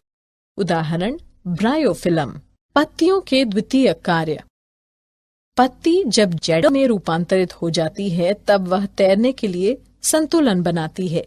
उदाहरण सेल्बीनिया। पत्तियों के द्वितीय कार्य। लैंगिक जनन। लैंगिक जनन में भाग लेने के लिए पत्तियां बाह्य दल, पंखुड़ी, पुंकेसर तथा अंडप में रूपांतरित हो जाती हैं। क्या आप जानते हैं? कैरिका पपाया में पर्णवृंत खोखला एवं नलिकादार होता है। विक्टोरिया अमेजोनिया की पत्ती का व्यास सर्वाधिक होता है जो कि लगभग 1.8 मीटर है। रेफिया विनिफेरा की पत्ती सबसे लंबी होती है जो कि लंबाई में लगभग 10 से 15 मीटर तक होती है। सारांश। आइए हमने जो कुछ सीखा है उसे संक्षेप में दोहराएं। पत्ती तने की एक पार्श्वीय वृद्धि है जो कि गांठ यानी पर्व पर विकसित होती है। पत्ती हरे रंग की होती है तथा प्रकाश संश्लेषण में कार्य करती है। पत्तियों में स्तरिका की आकृति, उसके सिरे, चोटी, सतह तथा कटाव में विभिन्नता होती है। पौधे के अन्य भागों की तरह पत्तियां भी अन्य संरचनाओं जैसे प्रतान, ऊपर चढ़ने तथा सुरक्षा के लिए शूल या कांटे आदि में रूपांतरित हो जाती है। परिचय। जड़ों, तनों तथा पत्तियों के गुणों, प्रकारों, रूपांतरणों और कार्यों की हम पहले ही चर्चा कर चुके हैं। अब हम पुष्पक्रम के विषय में पढ़ेंगे। उद्देश्य। इस पाठ के अंत में आप निम्न करने में सक्षम हो जाएंगे। पुष्पक्रम को परिभाषित करना, पुष्पक्रम के प्रकारों का पता लगाना, असीमाक्षी पुष्पक्रम का अध्ययन करना, ससीमाक्षी पुष्पक्रम का अध्ययन करना, ससीमाक्षी पुष्पक्रम के प्रकारों को समझना, एकाकी ससीमाक्ष का अध्ययन करना, एकल शाखित ससीमाक्ष को समझना, द्विशाखित ससीमाक्ष को पढ़ना, बहुशाखित ससीमाक्ष को समझना, पुष्पक्रम के विशेष प्रकारों का अध्ययन करना, साइथियम का अध्ययन करना, पुष्प भ्रमी को समझना, हाइपेंथोडियम का पता लगाना। पुष्पक्रम पौधे के शिखर पर विशेषीकृत शाखा पर पुष्पों का क्रम व्यवस्था जो कि पुष्पों को धारण करता है पुष्पक्रम कहलाता है। पुष्पक्रम के अक्ष को पुष्पवृंत यानी डंठल कहते हैं। कभी कभी पुष्प अकेले बनते पैदा होते हैं। पुष्पों का ऐसा क्रम एकाकी कहलाता है। जब पुष्प शाखा के सिरे या मुख्य तने पर बनते हैं यानी पैदा होते हैं तो उन्हें एकाकी अंतस्थ कहते हैं।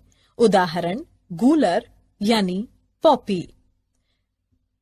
जब पुष्प पर्णपत्ती के कक्ष पर बनते या पैदा होते हैं तो उन्हें एकाकी कक्षीय कहते हैं। उदाहरण पिटूनिया, हिबिस्कस रोजा, सिनेंसिस। पुष्पक्रम के प्रकार। पुष्पक्रम मुख्यतः 3 प्रकार के होते हैं। असीमाक्षी पुष्पक्रम, ससीमाक्षी पुष्पक्रम, विशेष यानी विशिष्ट प्रकार के पुष्पक्रम। असीमाक्षी पुष्पक्रम के मुख्य अक्ष में लगातार वृद्धि की क्षमता होती है तथा यह पुष्प में जाकर समाप्त नहीं होता है। मुख्य अक्ष पर पुष्प अग्राभिसारी अनुक्रम को दर्शाते हैं। पुराने पुष्प आधार की ओर और नए पुष्प शीर्ष की ओर लगे रहते हैं। कभी कभी मुख्य अक्ष छोटा रह जाता है तथा पुष्प गुच्छे समूह बनाते हैं। इस प्रकार की स्थितियों में पुष्प केंद्राभिसारी यानी अभिकेंद्र अनुक्रम को दर्शाते हैं। यहाँ पुराने पुष्प पार्श्व की ओर तथा नए पुष्प केंद्र की ओर लगे रहते हैं। ससीमाक्षी पुष्पक्रम। ससीमाक्षी पुष्पक्रम में मुख्य अक्ष पुष्प में जाकर समाप्त हो जाता है तथा पुष्प वृंत यानी डंठल की वृद्धि रुक जाती है। पुष्प तलाभिसारी अनुक्रम को दर्शाते हैं। पुराने पुष्प शीर्ष पर जबकि नए पुष्प आधार की ओर लगे रहते हैं। जब पुष्प गुच्छों में व्यवस्थित होते हैं तो वे केंद्राभिसारी यानी अभिकेंद्री होते हैं। इसमें पुराने पुष्प केंद्र की ओर तथा नए पुष्प पार्श्व की ओर लगे रहते हैं। ससीमाक्षी पुष्पक्रम अनेक प्रकार का होता है। एकाकी ससीमाक्ष, एकल शाखित ससीमाक्ष, द्विशाखित ससीमाक्ष, बहुशाखित ससीमाक्ष, एकाकी ससीमाक्ष। यह ससीमाक्षी पुष्पक्रम का सरल प्रकार है जिसमें कि सिर्फ एक ही पुष्प होता है। पुष्प छोटे पुष्पवृंत यानी डंठल पर अंतस्थ या कक्षीय अवस्था या स्थिति में हो सकता है। उदाहरण थेस्पेसिया। एकल शाखित ससीमाक्ष। इस प्रकार के पुष्पक्रम में पुष्पवृंत पुष्प में जाकर समाप्त हो जाता है। समान रूप से पुष्पवृंत यानी डंठल की एक शाखा निम्न स्तर पर विकसित होती है तथा पुष्प में जाकर समाप्त हो जाती है। यदि शाखाएं एक तरफ ही उत्पन्न होती हैं, तो इस तरह के पुष्पक्रम को एकल शाखित घुमावदार ससीमाक्ष कहते हैं। उदाहरण हेमेलिया ड्रोसेरा। यदि शाखाएं एकांतरित टेढ़े मेढ़े ढंग में उत्पन्न होती हैं, तो इस तरह के पुष्पक्रम को एकल शाखित यानी कुटिल या कुंडलित ससीमाक्ष कहते हैं। उदाहरण हेलियोट्रोपियम। द्विशाखित ससीमाक्ष। इस तरह के ससीमाक्षी पुष्पक्रम में पुष्पवृंत यानी डंठल अपने सिरे पर एक पुष्प निर्मित करता है। इस प्रकार पुष्पवृंत यानी डंठल स्वतः ही निम्न स्तर पर 2 शाखाएं निर्मित करता है। यदि पुष्प क्रम में केवल 3 पुष्प हों, जहां की केंद्रीय पुष्प सबसे पुराना और बराबर वाले पुष्प नए हों, तो इसे सरल द्विशाखित ससीमाक्ष कहते हैं। उदाहरण चमेली। यदि पुष्प क्रम शाखित होता है तो उसे संयुक्त द्विशाखित ससीमाक्ष कहते हैं। उदाहरण क्लेरोडेंड्रॉन और रिटिया। बहुशाखित ससीमाक्ष। इस तरह के ससीमाक्षी पुष्प क्रम में मुख्य अक्ष पुष्प में जाकर समाप्त हो जाता है। समान रूप से पुष्पवृंत डंठल कई शाखाएं उत्पन्न करता है और प्रत्येक शाखा पुष्प में जाकर समाप्त हो जाती है। पुष्प अपकेंद्री यानी मध्यापग क्रम को दर्शाते हैं। उदाहरण हिमेलिया। विशेष प्रकार के पुष्प क्रम। कुछ पौधे विशेष प्रकार के पुष्प क्रम को दर्शाते हैं। ये निम्न प्रकार के हैं: साइथियम, पुष्पभ्रमी, हाइपेंथोडियम, साइथियम। इसमें पुष्पक्रम बहुत कम या छोटा होता है। यह एक कप के आकार का पात्र धानी है, जो कि 5 सहपत्रों के संलयन से बना होता है। साधारणतः इस कप की सतह पर एक पीले रंग की मरकंद स्रवित करने वाली ग्रंथि उपस्थित होती है। इस कप के केंद्र से एक एकल मादा पुष्प निकलता है। यह बहुत ही छोटा होता है और एक लंबे तंतु पर उगता है। नर पुष्प बहुत छोटे होते हैं और कुटिल या कुंडलित ढंग से प्रत्येक सहपत्र के कक्ष से इनका निर्माण होता है। उदाहरण यूफोर्बिया पुल्केरिमा, पुष्पभ्रमी। पुष्पभ्रमी एक विशेष प्रकार का पुष्पक्रम है जो कि ल्यूकस में दिखाई देता है। इसमें तने की प्रत्येक गांठ पर किसी भी एक तरफ 2 कक्षीय विपरीत ससीमाक्षी पुष्पक्रम विकसित होते हैं। हाइपेंथोडियम। इस तरह के पुष्पक्रम में पात्र यानी धानी एक गुहा युक्त गोलाकार हो जाता है। यह एक छोटे से छिद्र के साथ बाहर की तरफ खुलता है। पात्र यानी धानी की आंतरिक सतह से अनेक छोटे अवृंत पुष्पों का निर्माण होता है।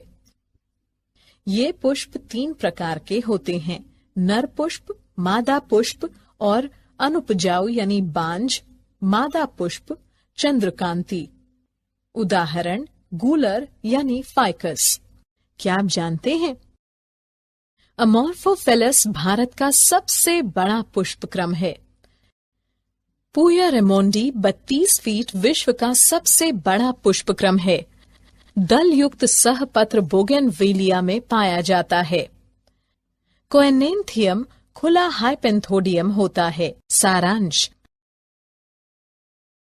आइए हमने जो कुछ सीखा है उसे संक्षेप में दोहराएं। पुष्प विभिन्न प्रकार के पुष्पक्रमों में व्यवस्थित होते हैं। पुष्पक्रम के अक्ष को पुष्पवृंत यानी डंठल कहते हैं। पुष्पक्रम फूल गोभी का खाने योग्य हिस्सा होता है। सिंकोनस एक संयुक्त अथवा बहुल फल है जो कि हाइपेंथोडियम पुष्पक्रम से विकसित होता है। अनानास तथा जिमीकंद ऑटोकॉर्पस में सहपत्र तथा परिदल पुंज खाने में प्रयुक्त किए जाते हैं। ऑसिमम यानी तुलसी में पुष्पभ्रमी प्रकार का पुष्पक्रम पाया जाता है। समानांतर विन्यास तथा ससीमाक्ष अथवा पुष्प क्षत्र युक्त अरीय पत्तियों का साधारण गुच्छा लिलिएसी कुल के लक्षण हैं। ग्रामिनी कुल में कनिष्का यानी स्पाइकिका पुष्पक्रम होता है। परिचय। अर्चिता, क्या तुम्हें पता है, जब हम किसी पौधे का अवलोकन करते हैं तो देखते हैं कि प्रत्येक पौधे में जड़, तना और पत्तियां होती हैं। पौधों में पुष्प और फल भी होते हैं। हाँ, हम जड़, तना, पत्ती और पुष्प क्रम के लक्षणों, प्रकार, रूपांतरणों और कार्यों की चर्चा पहले ही कर चुके हैं। अब हम पुष्प का अध्ययन करेंगे, तो आज शुरू करें। उद्देश्य। इस पाठ के अंत में आप निम्न करने में सक्षम हो जाएंगे: पुष्प के लक्षणों को जानना, पुष्प के प्रकार जानना, पुष्प के भागों का अध्ययन करना, दलपुंज यानी कोरोला के प्रकार की पहचान करना, पुष्पदल विन्यास समझना, पुमंग के लक्षणों को जानना, पुंकेसर के भागों का अध्ययन करना, पुमंग के प्रकार जानना, पुंकेसरों के ससंजन को जानना, पुंकेसरों के आसंजन का अध्ययन करना, तंतु से परागकोश के संयोजन को समझना, जायांग के लक्षणों को जानना, जायांग के भागों का अध्ययन करना, जायांग के प्रकार जानना और बीजांडान न्यास समझना। पुष्प। पुष्प एंजियोस्पर्म की जनन संरचनाएं हैं। एक पुष्प को रूपांतरित कायिक प्रारोह के रूप में परिभाषित किया जाता है, जो लैंगिक जनन के लिए होता है। पुष्प में बहुत छोटा अक्ष होता है, जिस पर विभिन्न भागों के चक्र लगे होते हैं। प्रायः पुष्प पत्राभ कहलाने वाली रूपांतरित पत्ती के कक्ष में निकलता है।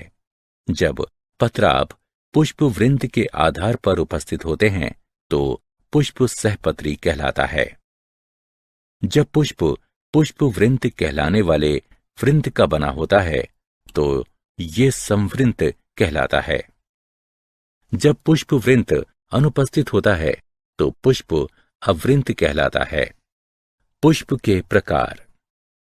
पुष्पासन और पुष्प के अन्य भागों की स्थिति के आधार पर पुष्प 3 प्रकार के होते हैं: अधोजायांगता यानी हाइपोगाइनस, परिजायांगता यानी पेरिकाइनस और अधिजायांगता यानी एपिगाइनस।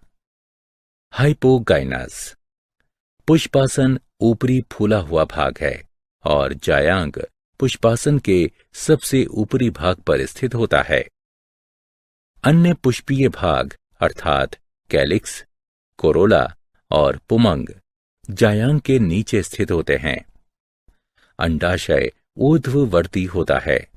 यह आद्य के रूप में माना जाता है। पेरिगाइनस।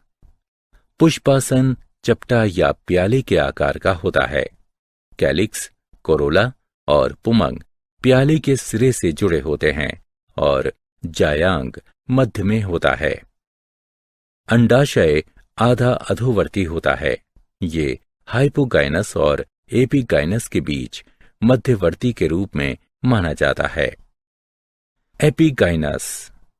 पुष्पासन एक गहरे प्याले के आकार का होता है और प्याले के किनारे अंडाशय की भित्ति से संलग्न हो जाता है।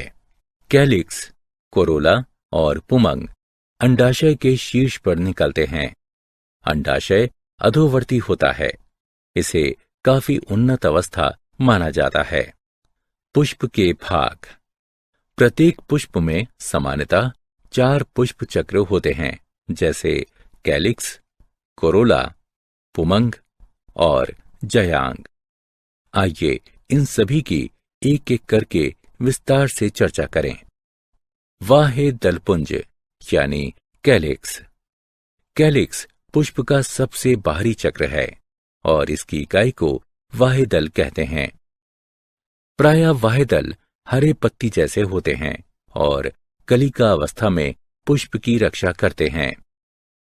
कैलिक्स संयुक्त वाहेदली यानी जुड़े हुए वाहेदल या पृथक वाहेदली यानी मुक्त वाहेदल होते हैं। दलपुंज यानी कोरोला। कोरोला दलों का बना होता है। यह पुष्प का द्वितीय चक्र है। दल प्रायः चमकीले रंगीन होते हैं, जो परागण के लिए कीटों को अपनी ओर आकर्षित करते हैं। कैलिक्स की तरह कोरोला भी मुक्त यानी पृथक दली या जुड़े हुए यानी संयुक्त दली हो सकते हैं। पौधों में कोरोला की आकृति तथा रंग भिन्न भिन्न होता है। कोरोला नलिकाकार, घंटाकार, कीप के आकार का तथा चक्राकार हो सकता है। कोरोला के प्रकार। नलिकाकार, दल एक नली जैसी संरचना बनाते हैं। उदाहरण कंपोजिटी। क्रॉस रूपी, इस प्रकार के कोरोला में 4 मुक्त नखरित दल एक क्रॉस के रूप में व्यवस्थित होते हैं। उदाहरण क्रूसीफेरी। पेपिलियोनेसियस यानी मटरकुलिये, 5 मुक्त दल एक तितली के समान व्यवस्थित होते हैं। वे वैगजिलेरी प्रकार के विन्यास में व्यवस्थित होते हैं, जिनमें बड़ा दल मानक या ध्वज, 2 पार्श्वीय दल यानी पंख और 2 भीतरी संयुक्त एवं नौकाकार दल यानी कूटक होते हैं। उदाहरण पेपिलियोनेसी। जीविकाकार, कंपोजिटी के अरपुष्पक जीवा के रूप में व्यवस्थित होते हैं। उदाहरण सूरजमुखी।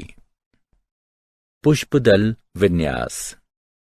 पुष्पकली में उसी चक्र की अन्य इकाइयों सापेक्ष बाह्य दलों या दलों के लगे रहने के क्रम को पुष्पदल विन्यास कहते हैं। मुख्य प्रकार के पुष्पदल विन्यास कोर स्पर्शी, व्यावर्तित, कोर छादी और वैगजिलेरी हैं। कोर स्पर्शी विन्यास तब होता है जब कैलिक्स या कोरोला की इकाइयां केवल एक दूसरे को स्पर्श करती हैं, लेकिन अतिव्यापन नहीं करती। उदाहरण कैलोट्रोपिस, इसे कोर स्पर्शी कहा जाता है। व्यावर्तित विन्यास तब होता है जब कैलिक्स या कोरोला की इकाई का एक किनारा अतिव्यापित होता है और दूसरा किनारा अगली इकाई पर अतिव्यापन करता है, जो ये पुष्पदल विन्यास व्यावर्तित कहलाता है। उदाहरण गुड़हल, भिंडी तथा कपास आदि। कोर छाती विन्यास तब होता है जब कैलिक्स या कोरोला की एक इकाई के दोनों किनारे अतिव्यापित हो जाते हैं और दूसरी इकाई के दोनों किनारे बाह्य और शेष प्रकृति में व्यावर्तित होते हैं, तो ये पुष्पदल विन्यास कोर छाती कहलाता है। उदाहरण केसिया और गुलमोहर आदि। ये भी 2 प्रकार के हो सकते हैं, आरोही कोर छाती और अवरोही कोर छाती। आरोही कोर छाती विन्यास तब होता है जब पश्च इकाई आंतरिक होती है और पार्श्व इकाइयों द्वारा अतिव्यापित की जाती हैं, जिसमें अपनी संलग्न इकाई अग्र इकाइयों द्वारा अतिव्यापित की जाती हैं। उदाहरण सीजल पिनियोडी।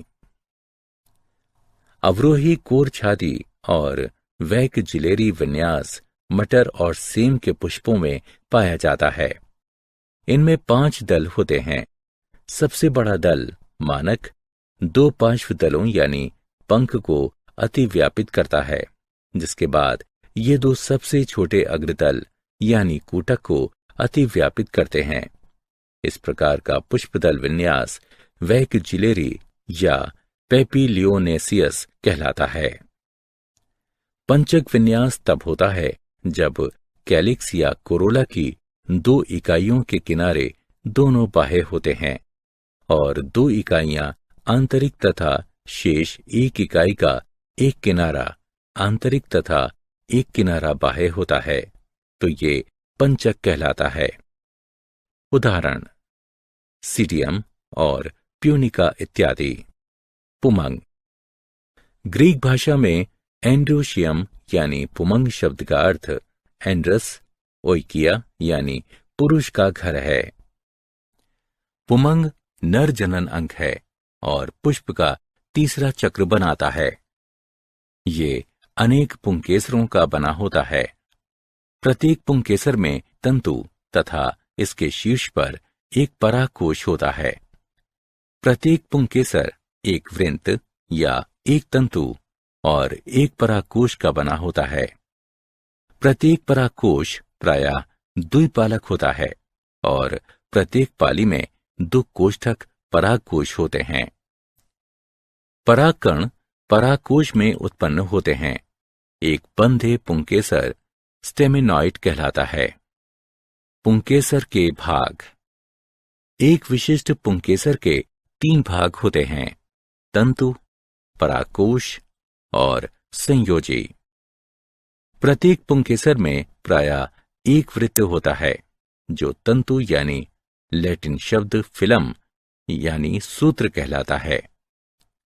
पुष्प के भीतर तंतुओं की लंबाई भिन्न भिन्न हो सकती है, जैसे कि साल्विया और सरसों में। तंतु के शीर्ष पर एक परागकोश और लघु बीजाणुधानी कहलाने वाला परागकोश होता है। कोष्ठक और कोशिकाओं के बीच ऊतक संयोजी कहलाते हैं। पुमंग के प्रकार। पुंकेसरों की लंबाई के आधार पर पुमंग 3 प्रकार के होते हैं: द्विदीर्घी, चतुर्दीर्घी और विषम दीर्घी। जब 2 पुंकेसर लंबे और 2 छोटे होते हैं तो पुमंग द्विदीर्घी होता है। जब 4 पुंकेसर लंबे और 2 छोटे होते हैं तो पुमंग चतुर्दीर्घी होता है। जब सभी पुंकेसर अलग अलग लंबाइयों के होते हैं तो पुमंग विषम दीर्घी कहलाता है। पुंकेसरों का ससंजन। पुंकेसर के एक भाग या पूरे पुंकेसर के जुड़ने की दशा पुंकेसरों का ससंजन कहलाती है। ससंजन के आधार पर पुमंग निम्न प्रकार के होते हैं: संघी, युक्तकोशी और समपुमंगी। जब पुंकेसरों के तंतु आपस में मिले होते हैं और परागकोश मुक्त होते हैं तो पुमंग संघी होते हैं। ये पुनः 3 प्रकार के होते हैं: एक संघी, द्विसंघी और बहुसंघी।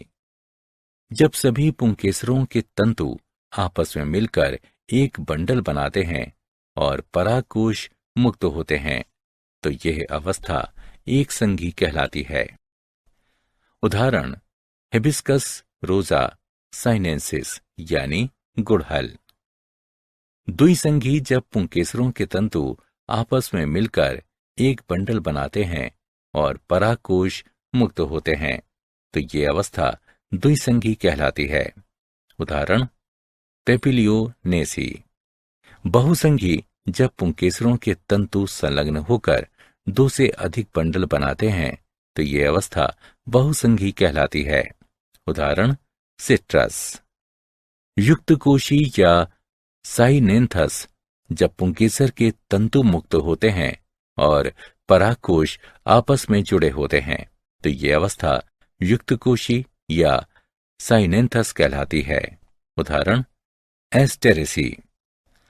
समपुमंग जब पुंकेसर के तंतु और परागकोश आपस में जुड़कर एक बंडल बनाते हैं तो ये अवस्था समपुमंग कहलाती है। उदाहरण: कुकुरबिटा। पुंकेसरों का आसंजन। पुष्प के पुंकेसरों का पुष्प के अन्य भाग से संलयन पुंकेसरों का आसंजन कहलाता है। आसंजन के आधार पर पुमंग निम्न प्रकार का होता है: दललग्न, बाह्य दललग्न, परिदललग्न, पुंजायांगी। दललग्न तब होते हैं जब पुंकेसर दलों से जुड़े होते हैं। उदाहरण: सोलेनम निग्रम यानी बैगन। बाह्यदल लग्न तब होते हैं जब पुंकेसर बाह्यदल से जुड़े होते हैं। उदाहरण: वर्बेन। परिदल लग्न तब होते हैं जब पुंकेसर परिदल पुंज पालियों यानी परिदल से जुड़े होते हैं। उदाहरण: एस्फोडिडस और टेनिफोलियस। पुंजायांगी तब होते हैं जब पुंकेसर अंडप से जुड़े होते हैं। उदाहरण: कैलोट्रोपिस प्रोसेरा। तंतु से परागकोश का संयोजन। अधाबद्ध संयोजन तब होता है जब तंतु पराकोश के आधार से जुड़ा होता है या अधाबद्ध कहलाता है। उदाहरण, ब्रेसिका कंपेस्ट्रिस। संलग्न, जब तंतु आधार से शीर्ष तक पराकोश की पालियों से जुड़ा होता है तो यह संलग्न कहलाता है। उदाहरण, मैग्नोलिया। पृष्ठलग्न, जब तंतु पराकोश के पीठ से दृढ़तापूर्वक जुड़ा होता है तो यह पृष्ठलग्न कहलाता है। उदाहरण, पैसीफ्लोरा। मुक्त डोली, जब तंतु पराकोश की पीठ पर किसी एक बिंदु पर जुड़ा होता है और पराकोश आसानी से हिल डुल सकता है तो यह मुक्त डोली कहलाता है। उदाहरण, घास। जायांग। जायांग पुष्प का मादा जनन अंग है और एक या अनेक अंडकों का बना होता है। यह पुष्प का चौथा चक्र है। यह पुष्पासन के अंतिम सिरे पर स्थित होता है। जायांग या स्त्री केसर एक या अनेक अंडकों के बने होते हैं जो पुष्प का मादा जनन अंग है। अंडप अधर सीवन पर वलित एक रूपांतरित पत्ती है। उपांत आपस में संलग्न होते हैं। मध्य शिरा भाग पृष्ठ सीवन कहलाता है। बीजांड बीजांडासन पर जुड़े होते हैं जो प्रायः अधर सीवन पर विकसित होते हैं। निषेचन के पश्चात बीजांड बीज में विकसित हो जाते हैं और अंडाशय परिपक्व होकर फल बन जाता है। जायांग के भाग। अंडप 3 भागों का बना होता है, वर्तिकाग्र, वर्तिका और अंडाशय। वर्तिकाग्र प्रायः वर्तिका के शिखर पर होता है और ये परागकणों के लिए जनन सतह है। यह अंडाशय के सबसे ऊपर स्थित होता है। यह लंबी बेलनाकार संरचना है जो अंडाशय के ऊपरी भाग से विकसित होती है। वर्तिका अंडाशय को वर्तिकाग्र से जोड़ती है। वर्तिका 3 प्रकार की होती है, अंतस्थ या शीर्षस्थ, पार्श्वीय, गाइनोबेसिक यानी जायांगोपारिक। अंतस्थ या शीर्षस्थ वो अवस्था है जब वर्तिका प्रायः अंडाशय के ऊपरी भाग पर स्थित होती है और अंडाशय के सीध में होती है। उदाहरण, सोलेनम, हिबिस्कस रोजा साइनेंसिस। पार्श्वीय वो अवस्था है जब कुछ पुष्पों में जहां अंडाशय एक तरफ मुड़ जाता है इसलिए वर्तिका पार्श्व की ओर से निकलती हुई प्रतीत होती है। उदाहरण, आम। गाइनोबेसिक अवस्था लेबिएटी में पाई जाती है जहां अंडाशय में 4 पालियां होती हैं और वर्तिका पालियों के बीच गड्ढे से निकलती हुई प्रतीत होती है। उदाहरण, ओसिबम सेग्नटम। अंडाशय जायांग का सबसे निचला फूला हुआ भाग है जिसमें एक या अनेक बीजांड एक चपटे गद्देदार बीजांडासन से जुड़े होते हैं। अंडाशय एक रूपांतरित पत्ती है जो एक कोष्ठकी, द्विकोष्ठकी या बहुकोष्ठकी हो सकते हैं। जायांग के प्रकार। उपस्थित अंडकों की संख्या के आधार पर जायांग 3 प्रकार के होते हैं, एक अंडपी, द्विअंडपी या बहुअंडपी। जब जायांग में केवल एक अंडक होता है तो यह एक अंडपी कहलाता है। उदाहरण, मटर, लेग्यूमिनोसी। जब जायांग में 2 अंडक होते हैं तो यह द्विअंडपी कहलाता है। उदाहरण, सोलोनेसी और क्रूसीफेरी।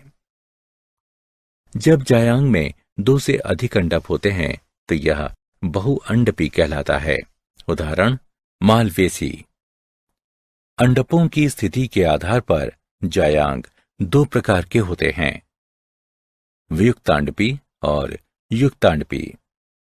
जब एक से अधिक अंडक उपस्थित होते हैं तो वे मुक्त हो सकते हैं और वियुक्तांडपी कहलाते हैं। उदाहरण कमल और गुलाब।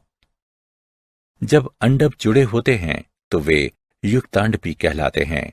उदाहरण सरसों और टमाटर। बीजांड न्यास।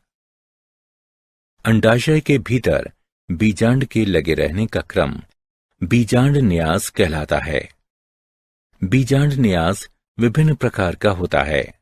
सीमांत, स्तंभीय, भित्तीय, आधारी, केंद्रीय, मुक्त स्तंभीय और परिभित्तीय। सीमांत बीजांड न्यास में जयांग एक अंडपी, बहुअंडपी और वियुक्तांडपी होता है। अंडाशय एक कोष्ठकी होता है। बीजांड अधर सीवन पर स्थित बीजांडासन पर एक या अधिक पंक्तियों में निकलते हैं। उदाहरण लेक्यूमिनेसी। स्तंभीय बीजांड न्यास में जायांग द्विअंडपी, बहुअंडपी और युक्तांडपी होता है। अंडाशय बहुकोष्ठकी होता है। एक अंडक के किनारे अंदर की ओर निकलते हैं और उसके बाद संलग्न हो जाते हैं। इसलिए अधर सीवन अक्ष के साथ स्थित होते हैं। कोष्ठकों की संख्या अंडकों की संख्या के अनुरूप होती है। उदाहरण मालवेसी। भित्तीय बीजांड न्यास में जयांग द्विअंडपी या त्रिअंडपी और युक्तांडपी होता है। अंडाशय एक कोष्ठकी होता है। कभी कभी यह आभासी पट बनने के कारण द्विकोष्ठकी हो सकता है। बीजांडासन आसन अंडकों के संलग्न किनारों पर निकलता है। इस प्रकार बीजांड अंडाशय की परिधि पर निकलते हैं। उदाहरण क्रूसीफेरी। आधारी बीजांड न्यास में जायांग द्विअंडपी और युक्तांडपी होते हैं। अंडाशय एक कोष्ठकी होता है। बीजांडासन में अंडाशय के आधार पर स्थित पुष्पासन के सिरे पर विकसित होता है। एकल बीजांड अंडाशय के आधार से जुड़ा होता है। उदाहरण टेकेटिस। मुक्त स्तंभीय बीजांड न्यास में जायांग बहुअंडपी और युक्तांडपी होता है। अंडाशय एक कोष्ठकी होता है। बीजांड अंडाशय के मध्य में अक्ष पर निकलते हैं। उदाहरण डायंथस। बीजांड न्यास स्तंभीय होता है, लेकिन विभाजन भित्ति के टूट जाने के कारण यह मुक्त स्तंभीय हो जाता है। परिभित्तीय बीजांड न्यास में जायांग बहुअंडपी और युक्तांडपी होता है। अंडाशय बहुकोष्ठकीय होता है। बीजांड विभाजन पट की भीतरी सतह पर निकलते हैं। उदाहरण निम्फिया। क्या आप जानते हैं एस्टिरेसी कुल में पुष्पक्रम मुंडक होता है। कंपोजिटी कुल में पुंकेसर युक्त कोशी होते हैं। क्रूसीफेरी कुल में जायांग द्विअंडपी, युक्तांडपी, ऊर्ध्ववर्ती और एक कोष्ठकी होते हैं, लेकिन ये रीप्लम कहलाने वाले आभासी पट के कारण द्विकोष्ठकी हो जाते हैं। सारांश। आइए हमने जो कुछ सीखा है उसे संक्षेप में दोहराएं। एक मानक दो पंख जैसे पार्श्वीय तल और दो कूटक आकार के तल वाला पौधा फाबेसी से संबंधित है। त्रितयी एकलिंगी पुष्प का उदाहरण कोकस न्यूसिफेरा है। द्विसंधि पुंकेसर फाबेसी के लक्षण हैं। चतुर्दीर्घी अवस्था ब्रेसिका कंपेस्ट्रस में पाई जाती है। क्रूसीफेरी कुल में द्वितयी पुष्प 6 पुंकेसर द्विअंडपी जायांग होता है। त्रितयी पुष्प ऊर्ध्ववर्ती अंडाशय और स्तंभीय बीजांड न्यास लिलिएसी कुल की विशेषता है। पंचतयी त्रिज्या सम्मित पुष्प तिर्यक पट्ट के साथ द्विअंडपी अंडाशय सोलेनेसी कुल के लक्षण हैं। एक पुष्प जिसे केवल एक ऊर्ध्वाधर समतल में 2 अर्ध भागों में विभाजित किया जा सकता है, व्यास सम्मित कहलाता है। चतुर्दीर्घी पुमंग सरसों में पाया जाता है। संपुमंग अवस्था तंतु और परागकोश दोनों का संलग्न है। साइथियम की पहचान अनेक नर पुष्पों से घिरे एकल मादा पुष्प द्वारा की जाती है और इसमें सभी पुष्पों को आच्छादित करता सहपत्रों का परिचक्र होता है। एक कोष्ठ की परागकोश मालवेसी कुल की विशेषता है। गायनोबेसिक वर्तिका लेमिनेसी कुल की विशेषता है। द्विअंडपी युक्तांडपी अधोवर्ती अंडाशय सिप्सेला में पाया जाता है। परिधि से केंद्र की ओर पुष्पी अंगों के खुलने का क्रम अभिकेंद्रीय कहलाता है। तुष सहपत्र को निरूपित करते हैं। सबसे छोटा पुष्प वुल्फिया है। परिचय। हम जड़, तना, पत्ती, पुष्पक्रम और पुष्प के लक्षण, प्रकार, रूपांतरण और कार्य की चर्चा पहले ही कर चुके हैं। अब हम बीजाणु जनन, युग्मक जनन, परागण, निषेचन, फल और बीजों का अध्ययन करेंगे। उद्देश्य।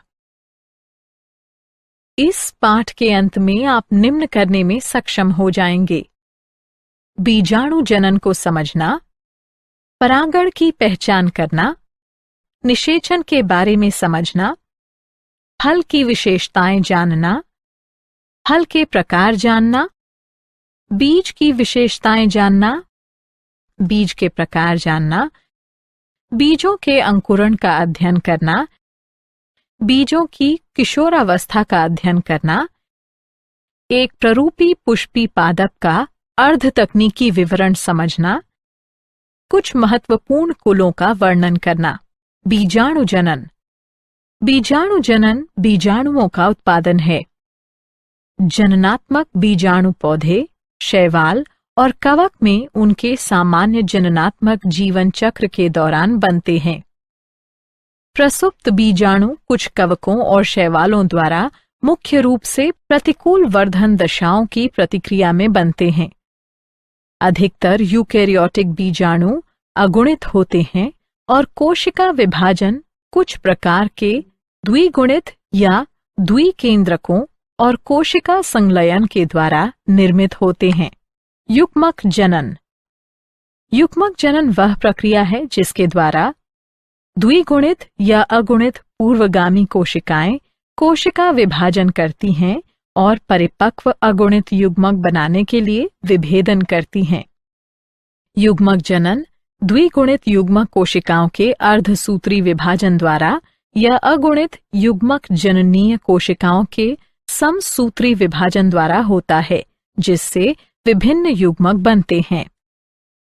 उदाहरण: पौधे सूत्री विभाजन के द्वारा युग्मकोद्भिद में युग्मक उत्पन्न करते हैं। बीजाणुओं के सूत्री विभाजन के बाद अगुणित बीजाणुओं से युग्मकोद्भिद विकसित होते हैं। सूत्री विभाजन और युग्मक जनन के बीच जीवन चक्र में बहुकोशिकीय अगुणित अवस्था का होना पीढ़ी एकांतरण के रूप में जाना जाता है। परागण। परागण वह प्रक्रिया है जिसके द्वारा पौधों में पराग को स्थानांतरित किया जाता है, जिससे पौधे निषेचन और लैंगिक जनन में सक्षम होते हैं। परागकण, जिनमें नर युग्मक होते हैं, अंडक के भीतर मौजूद मादा युग्मक तक पहुंचते हैं। एंजियोस्पर्म के पुष्पों में अंडक का ग्राही भाग वर्तिकाग्र कहलाता है। परागण के परिणाम स्वरूप संतति उत्पन्न होती है जो अनुवंशिक रूप से भिन्न होते हैं। परागण की खोज क्रिश्चियन कोनराड स्प्रेंजल ने 18वीं शताब्दी में की थी। निषेचन। पराग नलिका बीजांड में नर युग्मकों को अंड कोशिकाओं तक ले जाती है। निषेचन नर और मादा अवयवों का संलयन के कारण भ्रूण का विकास क्रमशः बीज और फल में होता है। जब किसी पुष्प की अंड कोशिकाएं उसी पुष्प के पराग की नर कोशिकाओं द्वारा निषेचित की जाती हैं, तो यह स्वनिषेचन और दूसरी स्थिति में यह पर निषेचन होता है। फल निषेचन के बाद विकसित पुष्प का पका हुआ अंडाशय है। यदि अंडाशय के निषेचन के बिना ही फल बनता है तो यह अनिषेक जनित फल कहलाता है। फल भित्ति या फल भित्ति और बीज का बना होता है। फल भित्ति शुष्क या गूदेदार हो सकती है। जब फल भित्ति मोटी और गूदेदार होती है तो यह सबसे बाहर की तरफ बाह्य फल भित्ति, मध्य में मध्य फल भित्ति और भीतर की तरफ अंतः फल भित्ति में विभेदित हो जाती है। आम और नारियल में फल को अष्ठिल यानी ड्रूप कहते हैं।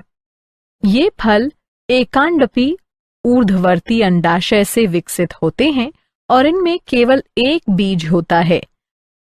आम में फल भित्ति बाहरी पतली बाह्य फल भित्ति, मध्य गूदेदार, खाने योग्य मध्य फल भित्ति और भीतरी पथरीली कठोर अंतः फल भित्ति में सुस्पष्ट रूप से विभेदित होती है। नारियल में जो एक अष्ठिल फल भी है, मध्य फल भित्ति तंतुमयी होती है। फलों के प्रकार। फल 3 प्रकार के होते हैं: एकल फल, पुंज फल, संग्रथित फल। एकल फल फल जो एकांडपी या बहुअंडपी युक्तांडपी से विकसित होते हैं। उदाहरण मटर। पुंज फल फल जो बहुअंडपी व्युक्तांडपी अंडप से विकसित होते हैं, पुंज फल कहलाते हैं। प्रत्येक अंडाशय एक लघु फल में विकसित होता है और अनेक लघु फल मिलकर समूह बनाते हैं। उदाहरण स्ट्रॉबेरी। संग्रंथित फल फल जो पुष्प क्रम से विकसित होते हैं, संग्रथित फल कहलाते हैं। उदाहरण अनानास और शहतूत। बीज एक पका हुआ बीजांड जिसमें भ्रूण को आच्छादित करता है, एक सुरक्षात्मक आवरण और खाद्य भंडार होता है। जिम्नोस्पर्म और एंजियोस्पर्म के लैंगिक जनन चक्र में निर्मित एक प्रवर्धन करने वाला अंग। सभी बीजों में सामान्य भाग है: भ्रूण, संचित भोजन और सुरक्षात्मक आवरण। भ्रूण एक मूलांकुर, एक भ्रूणीय अक्ष और गेहूं, मक्का में एक बीज पत्र या चना मटर में 2 बीज पत्र का बना होता है। यह बीज के अंकुरण पर एक नए पौधे को जन्म देता है। बीजों के प्रकार। एंजियोस्पर्म के बीजों को 2 प्रकार में विभाजित किया जा सकता है: एक बीजपत्री बीज या द्विबीजपत्री बीज। बीज जिनमें केवल एक बीज पत्र होता है, एक बीजपत्री बीज कहलाते हैं। उदाहरण मक्का। बीज जिनमें 2 बीज पत्र होते हैं, द्विबीजपत्री बीज कहलाते हैं। उदाहरण निलंबो न्यूसीफेरा। द्विबीजपत्री बीज की संरचना। द्विबीजपत्री बीज में बीज का सबसे बाहरी आवरण बीजावरण होता है। बीजावरण में 2 परतें होती हैं, सबसे बाहरी बीजजोल और भीतरी टेगमेन है। नाभिका बीजावरण पर एक क्षत चिन्ह है जिसके द्वारा विकसित हो रहे बीज फल से जुड़े होते हैं। नाभिका के ठीक ऊपर एक छिद्र होता है जो बीजांड द्वार कहलाता है। बीजावरण के भीतर भ्रूण होता है जो एक भ्रूणीय अक्ष और 2 बीज पत्रों का बना होता है। बीज पत्र प्रायः गूदेदार होता है और इनमें भोज्य पदार्थ संचित रहता है। भ्रूणीय अक्ष के दोनों सिरों पर मूलांकुर और प्रांकुर होते हैं। कुछ बीजों जैसे कि अरंड में भ्रूणपोष द्विनिषेचन के परिणाम स्वरूप बनता है जिसमें भोजन संचित करने वाले ऊतक होते हैं। सेम, चना और मटर जैसे पौधों में परिपक्व बीजों में भ्रूणपोष नहीं होता है और ऐसे बीज अभ्रूणपोषी कहलाते हैं। उदाहरण चना। एक बीजपत्री बीज की संरचना। एक बीजपत्री बीज भ्रूणपोषी होते हैं, लेकिन कुछ जैसे कि ऑर्किड में अभ्रूणपोषी होते हैं। अनाज के बीजों जैसे मक्का में बीजावरण झिल्लीदार और प्रायः फल भित्ति से संलिप्त होता है। भ्रूणपोष स्थूलीय होता है और भोजन का संग्रहण करता है। भ्रूणपोष की सबसे बाहरी आवरण भ्रूण से एक प्रोटीन सतह द्वारा अलग होता है जो एल्यूरोन सतह कहलाती है।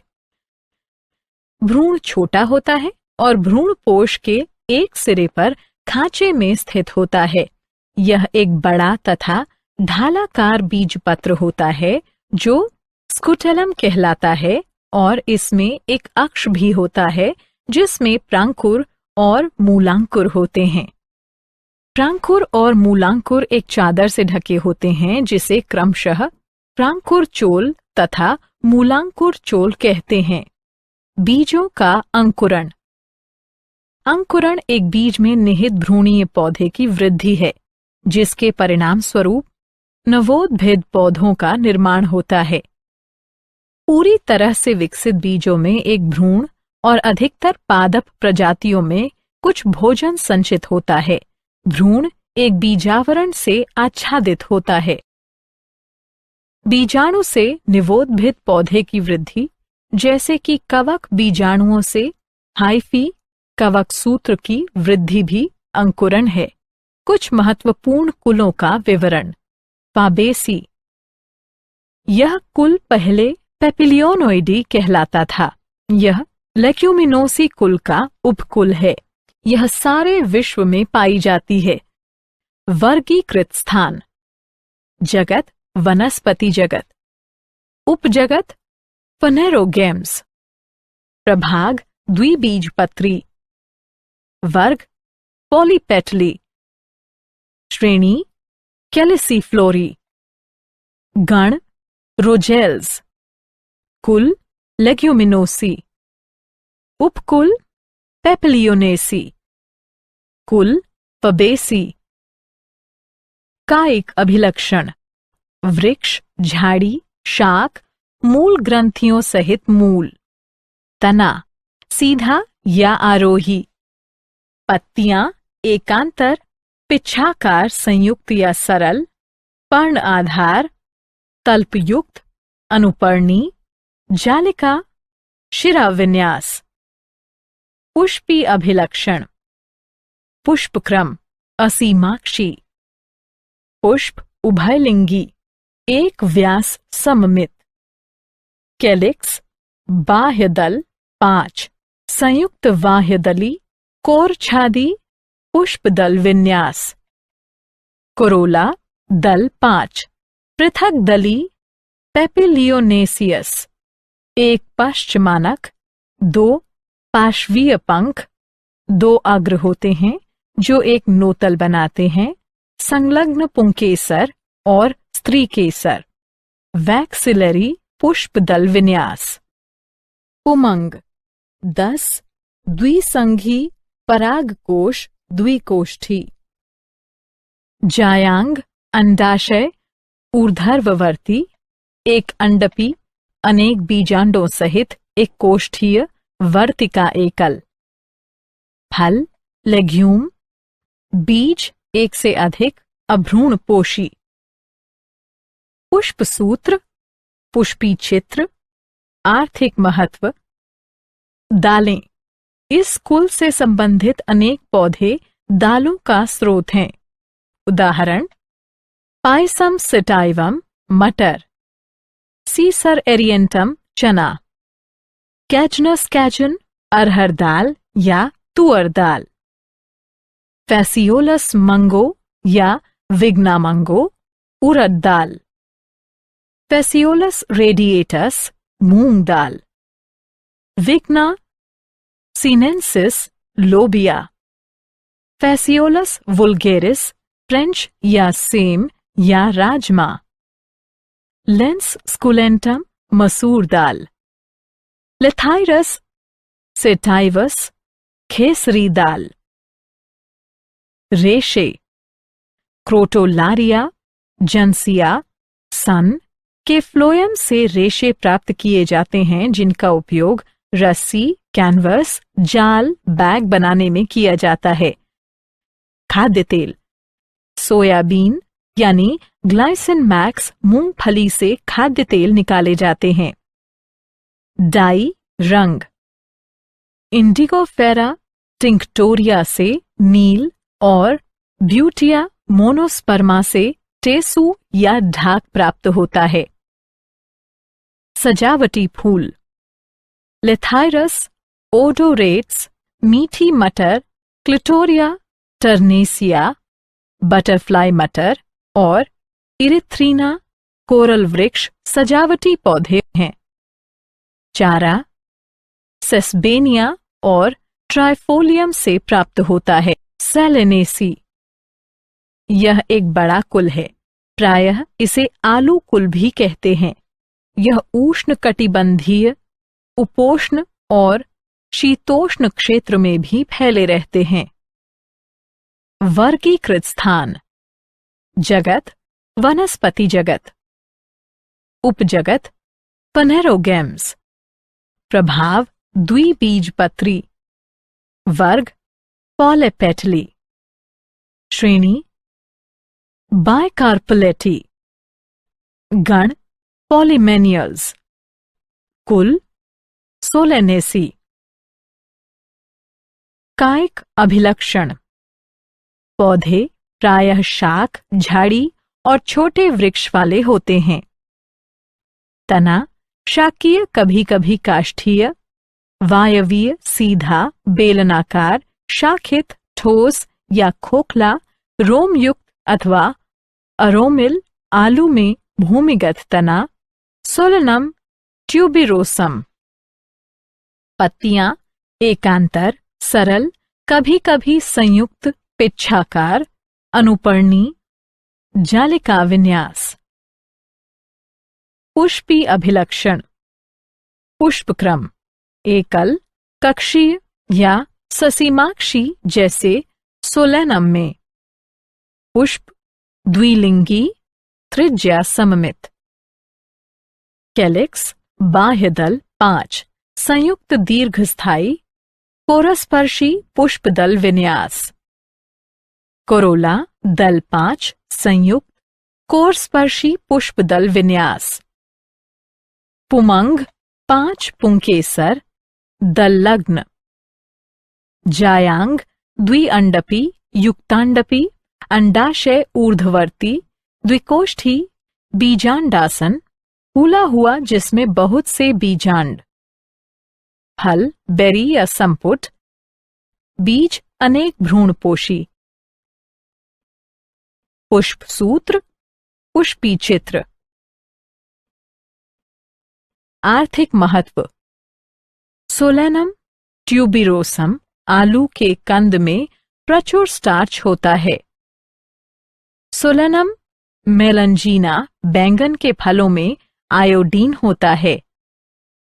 लाइकोपोर्सिकॉन स्कुलेंटम टमाटर के फल खाने योग्य होते हैं। कैप्सिकम एनम मिर्च मसाले प्रदान करता है। फाइसलिस पेरुवियाना से केप गूसबेरी एक स्वादिष्ट फल प्राप्त होता है। एट्रोपा बेलाडोना जड़ों से औषधि प्राप्त होती है, जिसका उपयोग पुतली को फैलाकर नेत्र परीक्षण किया जाता है। दातूरा मेटल और दातूरा स्ट्रामोनियम की पत्तियों और फलों से औषधि निकाली जाती है, जिसमें एल्केलॉइड एट्रोपिन होता है। इसका उपयोग नेत्र परीक्षण में किया जाता है। सूखी पत्तियों और फलों से औषधि हायोस्काइमस नीगर हेनबेन प्राप्त की जाती है, जिसका उपयोग दमा और काली खांसी के उपचार में किया जाता है। विथाइनिया सेमनीफेरा अश्वगंधा की जड़ों से अश्वगंधा औषधि निकाली जाती है, जिसका उपयोग खांसी और गठिया में किया जाता है। निकोटियाना टोबैकम का उपयोग बीड़ी और सिगरेट में किया जाता है। तंबाकू में 2 एल्कलॉइड निकोटीन और एनाबेसिन होते हैं। ये दोनों एल्कलॉइड मादक होते हैं और केंद्रीय तंत्रिका तंत्र पर निराशाजनक प्रभाव उत्पन्न करते हैं। औषधि के रूप में तंबाकू में शामक और प्रतिउद्वेष्टि प्रभाव होते हैं। पिटूनिया और सेस्ट्रम सजावटी पौधे हैं। लिलिएसी, इसे प्रायः लिली कुल कहते हैं। यह एक बीजपत्री पौधों के लक्षण दर्शाता है। यह सारे विश्व में पाए जाते हैं। वर्गीकृत स्थान: जगत, वनस्पति जगत। उपजगत: पनरोगेम्स। प्रभाव: एक बीजपत्री। श्रेणी: कोरोनरी। कुल: लिलिएसी।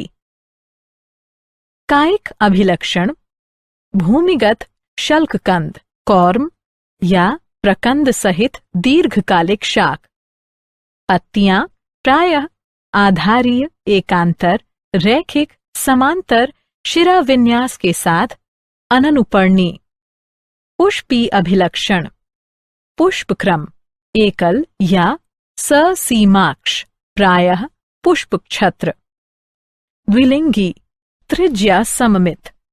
परिदल पुंज 6, 3+3, प्रायः नली में जुड़े हुए। कोरस्पर्शी, पुष्पदल विन्यास। पुमंग, पुंकेसर 6, 3+3। जायांग, त्रिअंडपी, युक्तांडपी, अंडाशय, ऊर्ध्ववर्ती, त्रिकोष्ठकी जिसमें अनेकों बीज, स्तंभीय बीजांडासन। फल: संपुट, कभी कभी बेरी। बीज: भ्रूणपोषीय। पुष्पसूत्र, पुष्पी चित्र। आर्थिक महत्व: इस कुल के अधिकांश पौधे अच्छे सजावटी पौधे हैं, जैसे Tulipa, Gloriosa, Lilium, Aloe, Ruscus, Asparagus, Yucca, Dracaena आदि। एलियम सीपा की पत्तियों के मांसल पत्ती आधार खाने योग्य होते हैं। एलियम सेविटम के शल्ककंद खाने योग्य होते हैं। स्माइलैक्स चाइना, स्माइलैक्स की जड़ों से सरसा पारीला निकाली जाती है, जिसका उपयोग त्वचा रोग में किया जाता है। कॉलेजकम ऑटोमनेल की कार्म से कॉल्चीसीन निकाली जाती है, जिसका उपयोग बहुगुणित को प्रेरित करने के लिए किया जाता है। एलोए से एलोइन निकाला जाता है, जिसका उपयोग त्वचा रोगों में किया जाता है, जबकि एलोए वीरा जूस का उपयोग पाचन संबंधी विकारों में किया जाता है। क्या आप जानते हैं? नारियल, सिंघाड़ा, मूंगफली, सुपारी, पाइन नट, असत्य नट के उदाहरण हैं। कुछ कुकुरीबिट के कड़वे स्वाद का कारण ट्रीटीपिनेज की उपस्थिति है। लोडोएसिया मल्डीविका सबसे बड़ा फल और सबसे बड़ा बीज है। ऑर्किड के बीज सूक्ष्म, शुष्क और रेत के कणों से हल्के होते हैं। सारांश: आइए हमने जो कुछ सीखा है उसे संक्षेप में दोहराएं।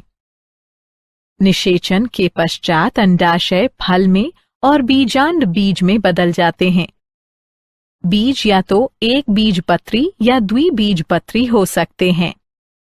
वे आकार, माप और जीवन क्षमता की अवधि में भिन्न होते हैं। पुष्पी अभिलक्षण पुष्पी पादपों का वर्गीकरण और पहचान का आधार बनाते हैं। इसे कुलों के अर्ध तकनीकी विवरण के द्वारा स्पष्ट किया जा सकता है। वैज्ञानिक शब्दों का उपयोग करके पुष्पी पादप का एक निश्चित अनुक्रम में वर्णन किया जाता है। पुष्प अभिलक्षण को पुष्पी चित्रों और पुष्प सूत्र के रूप में संक्षिप्त रूप में दर्शाया जाता है।